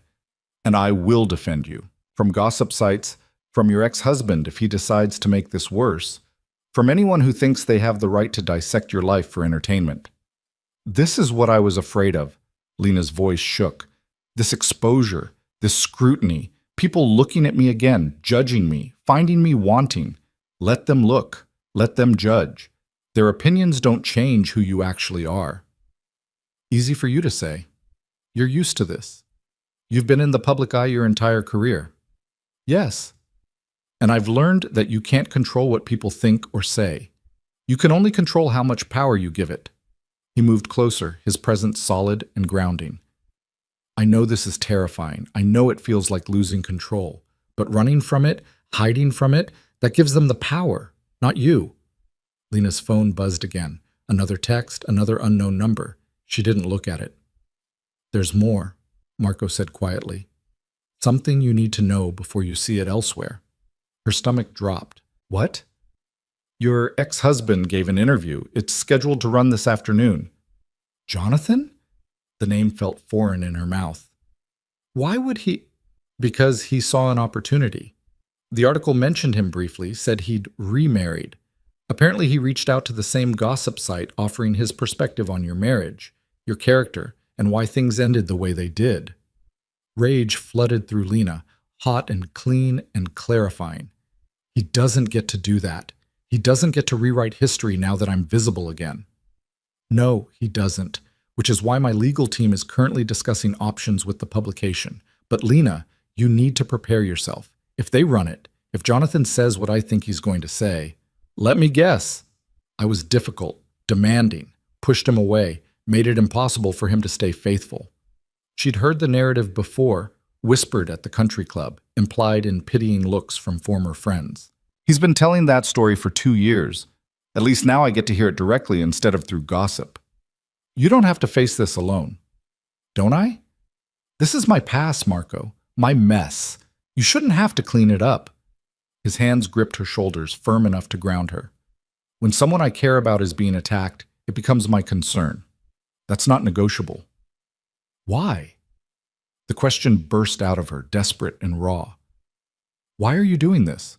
We've known each other 3 weeks. Why risk your reputation, your business relationships, your peace, all of it, for someone like me? Marco's expression softened, something fierce and tender entering his eyes. Because in 3 weeks, you've been more real with me than most people manage in years. Because you challenge me. Because you refuse to perform or pretend or shape yourself into what you think I want. And because when I'm with you, I remember what it feels like to want something beyond power and control and winning. Lena felt tears threaten. I'm going to disappoint you. Probably. I'll disappoint you too. That's what happens when things are real instead of perfect. His thumb brushed away a tear that had escaped. But I'd rather have real and complicated than perfect and empty. Before Lena could respond, Marco's phone rang. He glanced at the screen and his expression hardened. I need to take this. It's my attorney. She nodded, moving to the window while he answered. Below, the city sprawled in all directions. Millions of people living millions of lives. And somewhere among them was Jonathan, preparing to tell the world his version of their marriage. The thought should have terrified her. Instead, she felt something else building beneath the fear. Anger, yes, but also determination. She'd spent 18 months invisible, letting Jonathan's narrative stand unchallenged because challenging it meant being seen again, meant being vulnerable to judgment and pity and all the things she'd been running from. But maybe Marco was right. Maybe hiding gave their lies more power than the truth ever could. They're running it, Marco's voice cut through her thoughts. He'd ended the call, his expression grim. Jonathan's interview, in 2 hours. My legal team can't stop it without creating more attention, and the editor claims it's newsworthy given the public interest. What does he say? Lena's voice was steady, calmer than she felt. I don't have the full text, but according to my contact, he portrays himself as the victim, says you were controlling, that you suffocated him with demands for attention, that he found comfort elsewhere because you'd emotionally abandoned the marriage years before. The words hit like physical blows, each one landing in tender places she'd thought had scarred over. Lena closed her eyes, breathing through the pain. Because of course that's what Jonathan would say. Of course he'd rewrite their history to make himself the sympathetic figure, the misunderstood husband driven to infidelity by a wife who didn't appreciate him. He's going to talk about my career, she said quietly. About how I gave up graduate school to support his law practice. He'll spin it as me being resentful, as me holding it against him that I made that choice. Did you? Resent it? Every single day. The admission came out raw. But I never said anything because that's what good wives did. Sacrifice silently, support their husband's ambitions while burying their own. And now he gets to use my silence as proof that I was difficult. Marco moved behind her, his presence a solid warmth at her back. You don't have to accept his narrative. What choice do I have? You tell yours. His hand settled on her shoulders. You stop letting other people define your story. And say what? That I was naive enough to believe love meant sacrifice?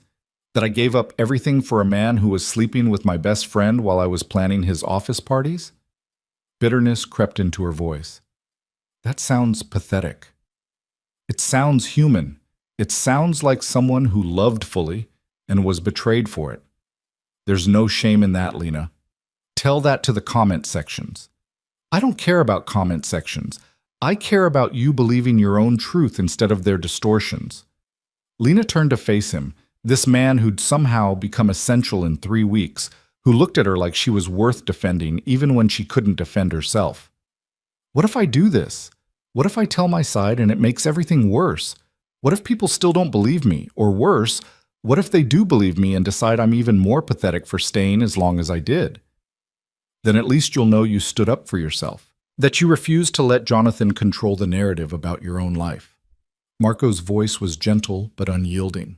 You've been invisible for 18 months because visibility felt dangerous. But maybe the real danger is staying silent while other people write your story. Lena's phone buzzed again. This time she looked at it. Her sister, finally. Just saw the news. Are you okay? Call me. The concern should have felt comforting. Instead, it felt like salt in a wound, because where had her sister been during the divorce? During the bankruptcy? During any of the moments when Lena had actually needed family instead of performative worry, now that she was trending on social media? I can't talk to her, Lena said, declining the call. I can't handle her pity right now. Then don't. You don't owe anyone access just because they're family. She'll think I'm being difficult. Let her think whatever she wants. Your energy is finite. Spend it on people who've earned it. The simple permission to prioritize herself felt revolutionary. Lena had spent so long trying to be accommodating, trying to maintain relationships even when they cost more than they gave, that the idea of just saying no, of protecting her own peace, felt almost foreign. Jonathan's going to say I cut people off, she realized, that I isolated myself after the divorce, that I pushed everyone away. Did you? I stopped returning calls from people who only wanted gossip. I stopped attending events where I'd be pitied or judged. I stopped performing the role of tragically divorced woman who needed saving. She met Marco's eyes. So yes, I guess I did push people away, but they weren't people who actually cared about me. They were people who cared about the drama. Then you made the right choice. Protecting yourself isn't the same as being difficult, no matter how Jonathan tries to frame it. Marco's phone rang again and again. The office line lit up with calls from journalists, from business associates, from people who apparently needed his comment on the scandal. He ignored them all, his focus remaining on Lena. You should answer those, she said. You have a business to run, relationships to maintain. I'm already causing problems. You're not causing anything. The media circus is causing problems. And those calls can wait until I know you're okay. I'm not okay. The admission came out small. I thought I could handle this. Thought I was stronger than I was 2 years ago.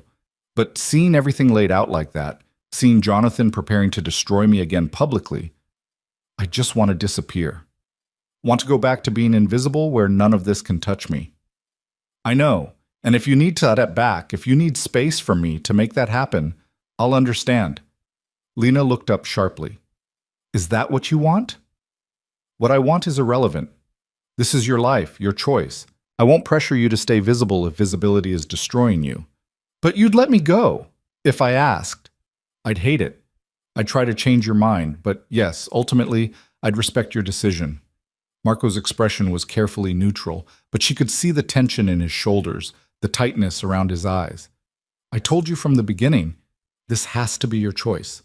That hasn't changed.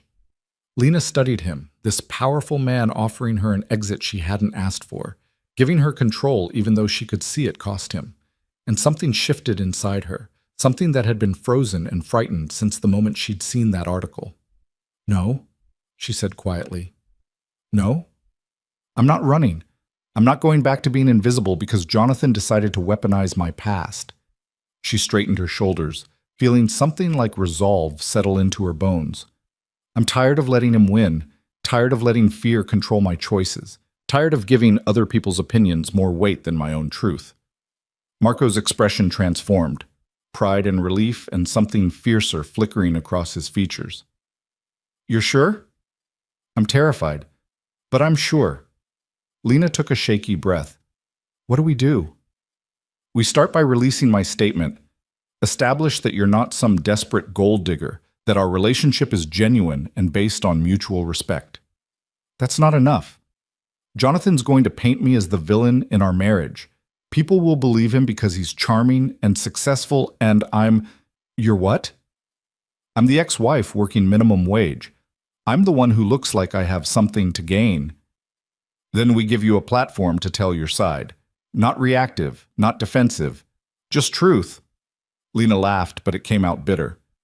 Who's going to care about my truth when Jonathan's lies are more entertaining? I know someone.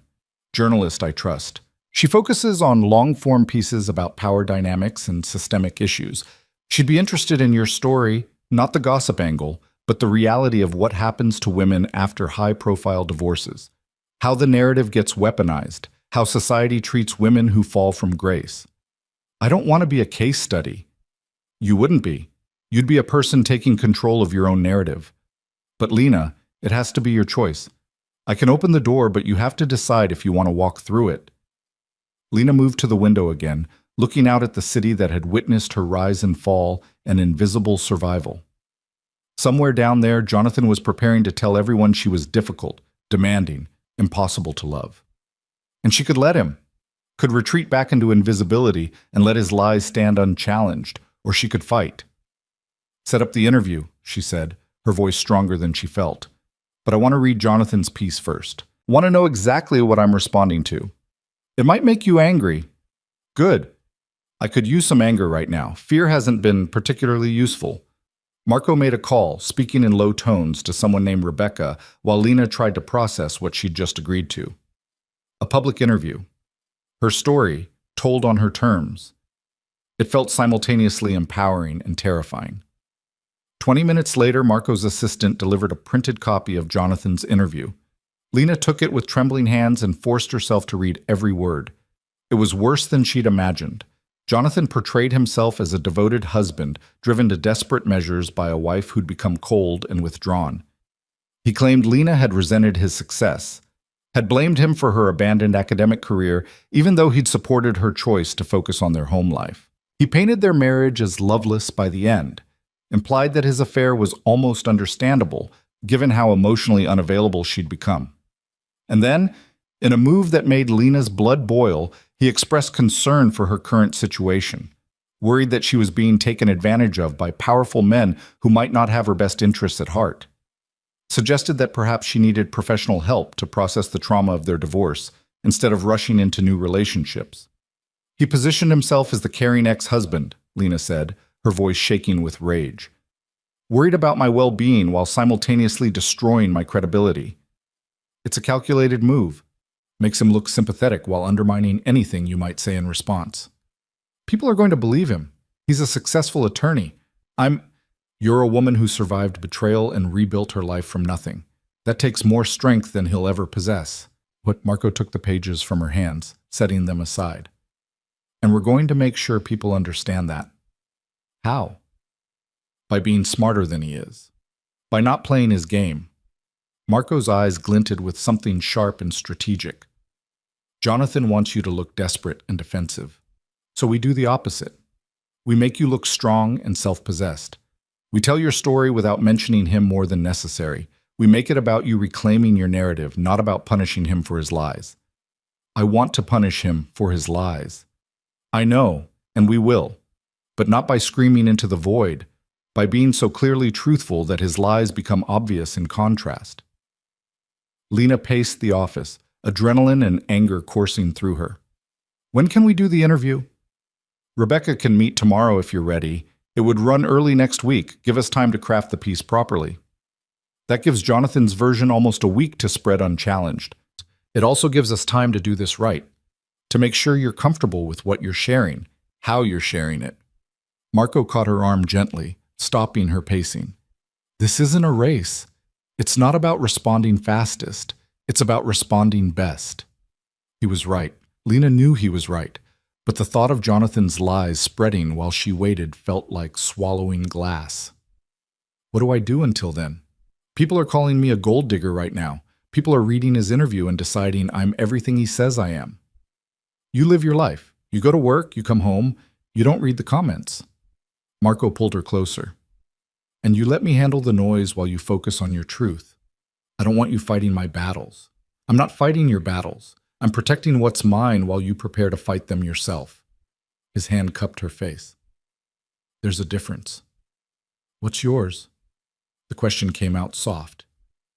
You. If you'll let me claim you. Lena's breath caught. They'd been building toward this, toward something beyond casual dating, beyond testing waters, but hearing it stated so baldly made it real in a way that terrified her. I'm a mess, she whispered. My life is a disaster. I come with baggage and debt and an ex-husband who apparently won't let me move on in peace. I don't want perfection. I want you. You might regret that. Let me worry about my regrets. Marco's thumb traced her lower lip. Right now I need to know you're with me, that you trust me to protect you while you find your strength. I'm with you, Lena said, and felt the truth of it settle into her bones. I'm terrified and furious and completely out of my depth, but I'm with you. He kissed her then, fierce and claiming, like he could seal the promise with touch, and Lena kissed him back, pouring 18 months of loneliness and 3 weeks of hope and right now's terror into it, letting herself be held by someone who looked at her and saw value instead of damage. When they finally broke apart, Marco rested his forehead against hers. We're going to get through this. Together. Promise? I promise. And I keep my promises. Lena wanted to believe him, needed to believe that this time, this man, this moment was different from everything that had come before, that being seen wouldn't end in destruction, that vulnerability might actually be met with protection instead of exploitation. What happens now? She asked. Now we release my statement. Tomorrow you meet with Rebecca and decide what you want to share. And in the meantime, Marco's expression turned cold in a way that reminded her exactly who she was dealing with. I make some calls. Remind certain people that there are consequences for attacking what's mine. Marco, I'm not going to hurt anyone, but I'm going to make sure Jonathan understands that his little publicity stunt comes with a price. He doesn't get to destroy you for entertainment without consequences. Part of Lena wanted to object, to insist she could handle this herself. But a larger part, the part that was exhausted from carrying everything alone for 18 months, felt relief at letting someone else shoulder the weight. Thank you, she said quietly. For what? For seeing me. For choosing to fight for me even when it would be easier to walk away. Marco's expression softened. Walking away from you was never an option, not from the moment I saw you trying to disappear in that ballroom. I wasn't very good at it, apparently. No, you were terrible. You stood out like a beacon. His smile held warmth and something darker. And I've never been good at resisting things that call to me. They spent the rest of the afternoon in his office while Marco made calls and Lena tried not to think about what was being said about her online. His attorney visited, explaining legal options for handling defamation if Jonathan crossed certain lines.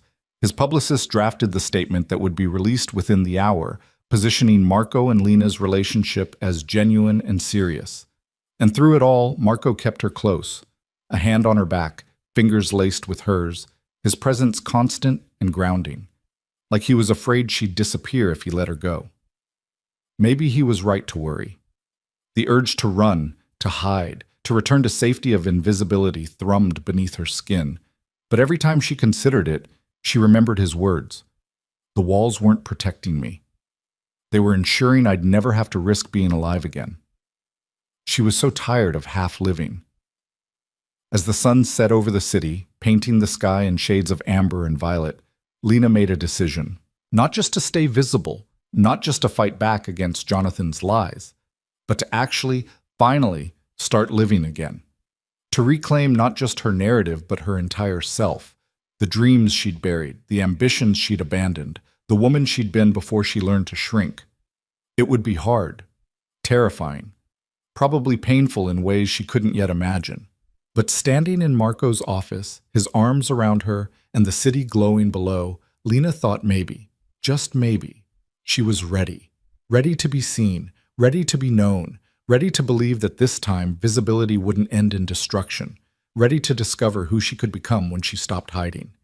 And as Marco's phone buzzed with confirmation that the statement had been released, as her own phone lit up with new notifications that she refused to check, Lena closed her eyes and let herself hope. Not for rescue, not for someone to fix her, but for the strength to fix herself, with someone strong enough to stand beside her while she did, The interview with Rebecca Chen happened in Marco's penthouse on a Wednesday morning, sunlight streaming through those floor-to-ceiling windows, while Lena sat on the leather sofa trying not to let her hands shake. Rebecca was younger than Lena expected, maybe 35, with sharp eyes that missed nothing and a gentle demeanor that somehow made the truth easier to speak. She'd built her reputation on long-form journalism that exposed systemic inequities, and when Marco had called in the favor, she'd agreed immediately. "I'm not interested in gossip," Rebecca said, setting up her recording device on the coffee table between them. "I want to understand what happens to women after high-profile divorces. How the narrative gets weaponized. How you survive when the world decides you're the villain." Lena took a breath, Marco's presence solid beside her even though he'd offered to leave. She'd asked him to stay, needed him to stay. "I married Jonathan Hart when I was 23, Lena began, and the story poured out. Not the sanitized version she'd told herself for years, but the truth. How she'd abandoned her graduate program in art history because Jonathan's law career demanded a supportive wife. How she'd convinced herself that sacrifice was love, that being needed was the same as being valued. How she'd spent 15 years performing the role of perfect spouse while losing herself piece by piece. "When did you find out about the affair?" Rebecca asked gently. "At a charity gala. I saw them together, Jonathan and Melissa, my best friend, and the way they looked at each other made everything suddenly, horribly clear." Lena's voice steadied as she spoke. "I confronted him that night. He didn't deny it, just said he'd been unhappy for years, that I'd become distant, that Melissa understood him in ways I never had." "How long had it been going on?" 3 years. 3 years of him coming home to me, sleeping in our bed, making plans for our future, all while building a separate life with her." Rebecca's pen moved across her notepad. "And the divorce?" "He had better attorneys, more money, connections I didn't have anymore because I'd let all my professional relationships atrophy while supporting his career." Lena felt Marco's hand find hers, squeezing gently. "I got almost nothing. The prenup his family insisted on meant I had no claim to his earnings, no alimony because I couldn't prove I'd sacrificed career advancement, even though I literally had acceptance letters to PhD programs I'd turned down for him." "So you went from society wife to invisible." "I worked 3 jobs just to keep a studio apartment, catering, dry cleaning, whatever I could find that didn't require me to explain the gap in my resume." Lena met Rebecca's eyes. "And I was fine with being invisible. It felt safer than being seen and judged, safer than risking being hurt again. Until Marco. Lena glanced at him, found him watching her with an intensity that still made her breath catch. "He saw me when I was trying hardest to disappear, and instead of letting me hide, he kept showing up, kept insisting I was worth more than I'd been told." Rebecca turned to Marco. "Why Lena? You could have anyone. Why pursue someone so clearly trying to avoid attention?" Marco's answer came without hesitation. "Because everyone else was performing. Lena was real, and I'd spent 4 years surrounded by people who wanted something from me. She was the first person in longer than I could remember who just wanted to be left alone." His mouth quirked. "Naturally, I couldn't allow that." Despite everything, Lena smiled. The interview continued for 2 hours, Rebecca asking careful questions that drew out not just the facts, but the emotional truth of Lena's journey.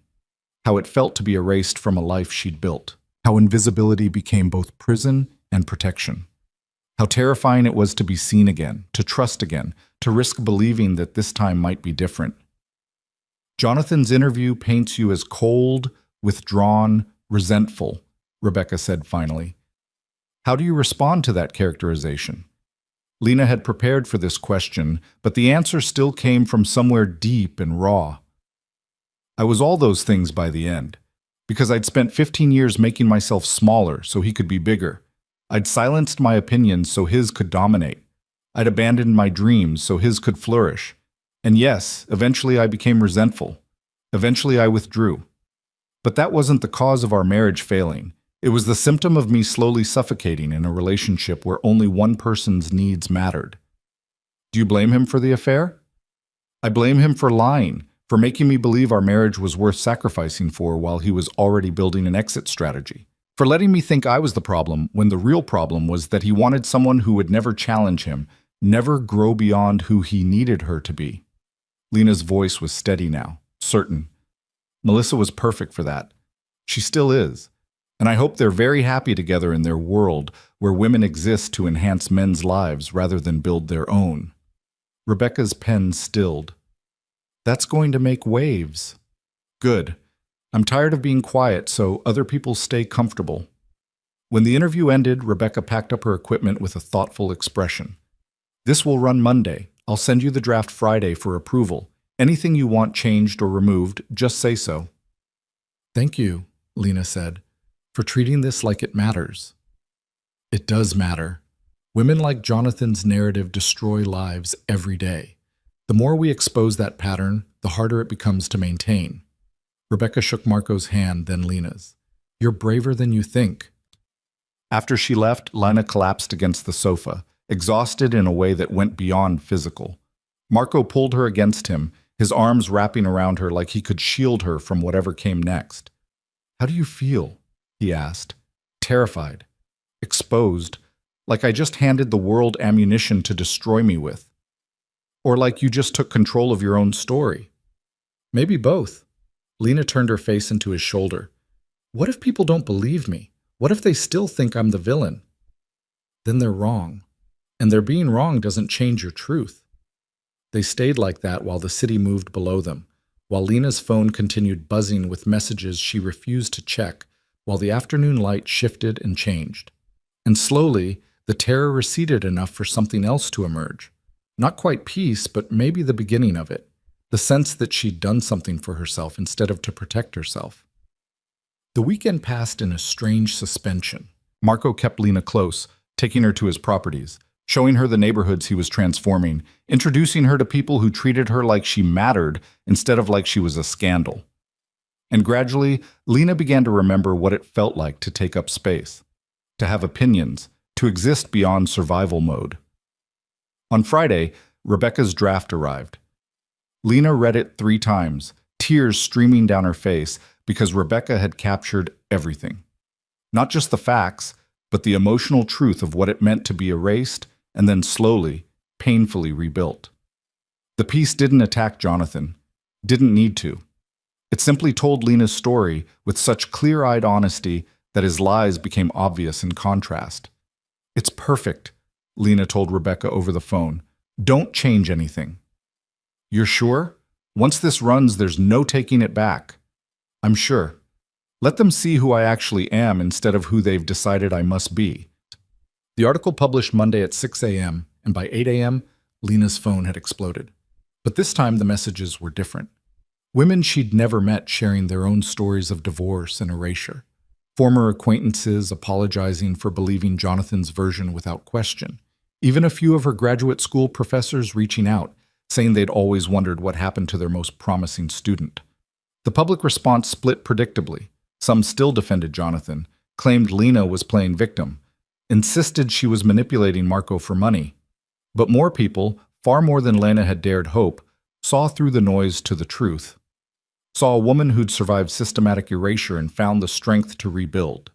By Tuesday, Jonathan's attorney released a statement claiming Lena's interview was defamatory and threatening legal action. Marco's legal team responded within an hour with documentation of every claim Lena had made. The prenup, the divorce settlement, the acceptance letters to graduate programs, even emails from that period showing Jonathan encouraging her to decline the PhD offers. We're not just defending you, Marco explained as they reviewed the response. We're making it very clear that any further attacks will be met with evidence he doesn't want public. What evidence? Marco's expression went cold in that way that reminded her exactly who she was dealing with. Let's just say Jonathan's professional conduct isn't as pristine as he likes to portray. And if he pushes this, if he tries to drag you through court, every questionable billing practice and ethical violation is going to become part of the public record. You investigated him. I protect what's mine. That means knowing exactly what ammunition exists and being prepared to use it. He cupped her face. He doesn't get to hurt you again, Lena. Not while I'm here. The legal threat dissolved by Thursday. Jonathan's team went silent, and the gossip cycle moved on to fresher scandals. But the impact of Lena's interview lingered. Women's advocacy groups reached out asking her to speak at events. A publisher inquired about a book. Opportunities emerged from visibility instead of just vulnerability. And through it all, Marco was there. Not controlling, not managing, but present. Offering guidance when she asked for it and stepping back when she needed space. Showing her what partnership looked like when both people were equally invested. 3 weeks after the interview published, Lena stood in the artist loft Marco had offered her months ago. The space no longer felt like a gift she couldn't accept, but like a possibility she was finally ready to claim. She'd enrolled in an online art history program, reaching out to her former professors who'd welcomed her back with enthusiasm. The debt still existed, the past still carried weight, but neither defined her anymore. "You're moving in?" Marco asked from the doorway, watching her arrange books on shelves she'd installed herself. Slowly, keeping my apartment for now, but using this space to work, to study, to remember who I wanted to be before I learned to disappear. Lena turned to face him. "Is that okay?" "It's more than okay. It's exactly what I hoped for when I kept this unit empty." "You really did that? Held it for me when you barely knew me?" "I knew enough, knew you needed space to become yourself again, even if you didn't know it yet." He moved into the loft, pulling her against him. And I was willing to wait however long it took. Lena rested her head against his chest, listening to his heartbeat. "I still have bad days. Days when I want to hide again. When visibility feels too dangerous." "I know. And on those days, I'll be here. Reminding you that being seen doesn't mean being destroyed. That you're allowed to take up space." His hand stroked her hair. "But Lena, the choice is always yours. If you need to step back, if you need invisibility sometimes, that's okay too. As long as you're choosing it instead of defaulting to it out of fear." "How did you get so wise about this?" 2 years of therapy after my wife died. Turns out grief and trauma require actual processing, not just expensive distractions. His voice held wry humor. "Who knew?" Lena pulled back enough to see his face. "Do you still miss her?" "Every day. But missing her doesn't mean I can't build something new with you. Love isn't finite, remember? It expands to hold what we let it hold." "I'm falling in love with you." The words emerged quietly, but Lena didn't take them back. Didn't minimize or qualify. Just let the truth exist between them. Marco's expression transformed, something fierce and tender flooding his features. "I know. I've been falling in love with you since you left my business card on that bar, because you were too stubborn to accept what I was offering. I thought you were offering a transaction. I was offering a possibility. You just weren't ready to see it yet." He kissed her, slow and deep and certain. "But you see it now." "I see it now," Lena agreed, "and I'm terrified and hopeful and completely out of my depth. But I'm choosing this, choosing you, choosing visibility, even though it's scary. That's all I need, you, choosing us, every day." They stood in that empty loft that would slowly become filled with Lena's dreams, holding each other while the city glowed beyond the windows. And Lena felt something shift inside her, not healing exactly, but transformation. The woman who'd been erased was gone. The woman who'd survived through invisibility was fading, and in their place, someone new was emerging, someone stronger, someone who'd learned that being seen wasn't the same as being destroyed. That vulnerability could be met with protection instead of exploitation. That falling didn't have to mean shattering if someone was there to catch you. 6 months later, Lena defended her dissertation proposal to a committee that remembered her from a decade ago and welcomed her back with genuine enthusiasm. Marco sat in the back of the room, watching with the same intensity he'd shown that first night when he'd refused to let her disappear. And when she finished, when the committee approved her proposal and congratulated her on her return to academia, he was the first person she looked for. "How does it feel?" he asked as they walked through campus, her hand in his. "Like I'm reclaiming parts of myself I thought were dead." Lena squeezed his fingers. "Like I'm building a life instead of just surviving one." "Good, because you deserve a life worth living, not just enduring." They'd navigated the past 6 months carefully, learning each other's wounds and walls, discovering how to be together without losing themselves. Marco had introduced her to his world, the business dinners and charity events and political functions, but always with the understanding that she could decline, could choose invisibility when visibility became too much. And Lena had slowly built her own world. Friends from her graduate program, colleagues from her research, a community that valued her mind instead of her status. Sometimes they overlapped. Sometimes they stayed separate. And that was okay, because partnership didn't mean merger. It meant two whole people choosing to build something together. I got an email from Jonathan, Lena mentioned as they reached Marco's car. His expression went carefully neutral. What did he want? To apologize, apparently. Said he'd been reflecting on our marriage, on how he'd handled things, and wanted to make amends. Lena's voice was calm, detached. Said he hoped we could find peace. How do you feel about that? I feel nothing, and that's the victory, I think. He doesn't have power over me anymore. His apology doesn't change what happened, and I don't need it to move forward. She looked up at Marco. I've already moved forward, with or without his permission. You're remarkable. You know that? I'm just someone who refused to stay broken. But Lena smiled, because she was starting to believe it.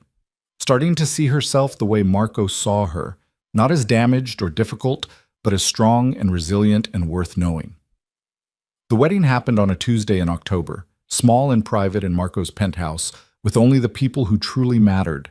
Not a performance, not a statement, just two people who'd found each other in the wreckage of their pasts and decided to build a future together. Lena wore a simple dress the color of champagne, not because it was traditional, but because she'd chosen it herself without considering anyone else's opinion. Her sister had offered to help plan, to invite extended family, to turn it into the kind of event society expected from Marco De Luca's wedding. Lena had politely declined. This is for us, she'd said, not for performance, not for other people's expectations. Just us. And Marco had agreed without hesitation, because he understood. Because he'd spent 4 years performing strength while dying inside, and he was done with performances too. The ceremony was brief, promises spoken without pretense, rings exchanged without fanfare. When they kissed, as the officiant declared them married, Lena felt something click into place. Not completion, because she'd learned she didn't need someone else to complete her, but alignment, the sense of two people choosing to face the world together instead of alone. Mrs. De Luca, Marco murmured against her lips. Dr. Hart De Luca, if you don't mind, Lena corrected with a smile. I'm keeping my name professionally. I've earned it. Fair enough. Dr. Hart De Luca it is. They celebrated with dinner cooked by Marco himself, the same pasta he'd made that first night in his kitchen when Lena had started believing that maybe, possibly, she could trust again. And as they ate and talked and laughed with the handful of people who'd witnessed their vows, Lena realized she'd stopped performing entirely, stopped shaping herself to fit others' expectations, stopped apologizing for taking up space. She was just herself, complicated and strong and still healing, and that was enough. Later, alone in their bedroom with the city lights spreading below them like fallen stars, Marco pulled her close. Any regrets? He asked. About marrying you? Not even one. About everything else? The visibility, the scrutiny, the way our relationship became public spectacle before we were ready? Lena considered the question seriously. I regret that it was forced on us, that we didn't get to choose the timing, but I don't regret what came from it. I don't regret finding my voice again. Don't regret reclaiming my story. She traced the line of his jaw. And I definitely don't regret you refusing to let me disappear. I couldn't let you disappear. You were too bright, even when you were trying to dim yourself. I wasn't bright. I was broken. You were both. And the brightness was what drew me in, even when you couldn't see it yourself.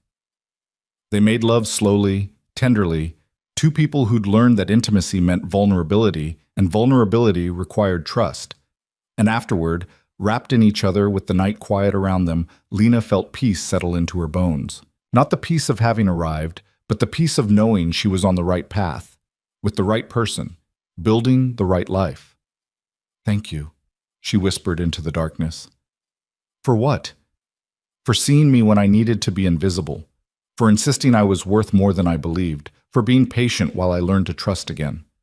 Marco's arms tightened around her. Thank you for taking the risk, for choosing visibility even when it terrified you, for believing that this time could be different. It is different. You're different. We're different together. That's what matters. And it was true. Separately, they'd both survived tragedy and trauma. Separately, they'd both learned to protect themselves through walls and control. But together, they'd discovered something neither had expected, that healing didn't require perfection, that partnership didn't mean losing yourself, that love could be both fierce and gentle, protective and freeing. The woman who'd been invisible was gone. The man who'd controlled everything had softened, and in their place stood two people who'd chosen each other with full knowledge of the risks, the scars, the complications. Two people who'd learned that being seen, truly, deeply seen, wasn't dangerous when you were seen by someone who valued what they found. Two people who'd survived by hiding and discovered they could thrive by being known. As Lena drifted towards sleep, Marco's heartbeat steady beneath her ear, she thought about the journey that had brought her here. From that gala where she'd tried so hard to disappear, through the terror of exposure and the pain of being vulnerable again, to this moment of quiet certainty. She'd been invisible for 18 months, convinced that safety lay in not being seen. She'd been wrong. Safety didn't come from hiding. It came from being known by someone who chose to protect rather than exploit that knowledge. From building a life that was authentically hers, instead of performing one that met others' expectations. From believing, finally, fully believing, that she was worth the space she occupied, the dreams she pursued, the love she'd found. Jonathan had tried to erase her, and for a while she'd let him succeed. But Marco had seen her, had insisted she was worth seeing. And slowly, painfully, beautifully, Lena had learned to see herself that way too. Not as the discarded wife, not as the invisible server, not as the woman too damaged to deserve good things. Just as Lena. Complicated and strong and still learning. Dr. Lena Hart DeLuca, who'd survived erasure and chose visibility. Who'd been broken and chose healing. Who'd learned that falling in love didn't mean losing yourself, not if you fell towards someone who helped you become more of who you actually were. The city glittered beyond their windows, millions of lights representing millions of lives. And somewhere in that vast, complicated world, other women were learning to be invisible, convinced it was safer than being seen. Other people were building walls instead of bridges, choosing protection over connection. Lena hoped they'd find their way back to themselves the way she had. Hoped they'd encounter someone who refused to let them disappear. Hoped they'd discover that visibility, while terrifying, was also how you found your way home to yourself.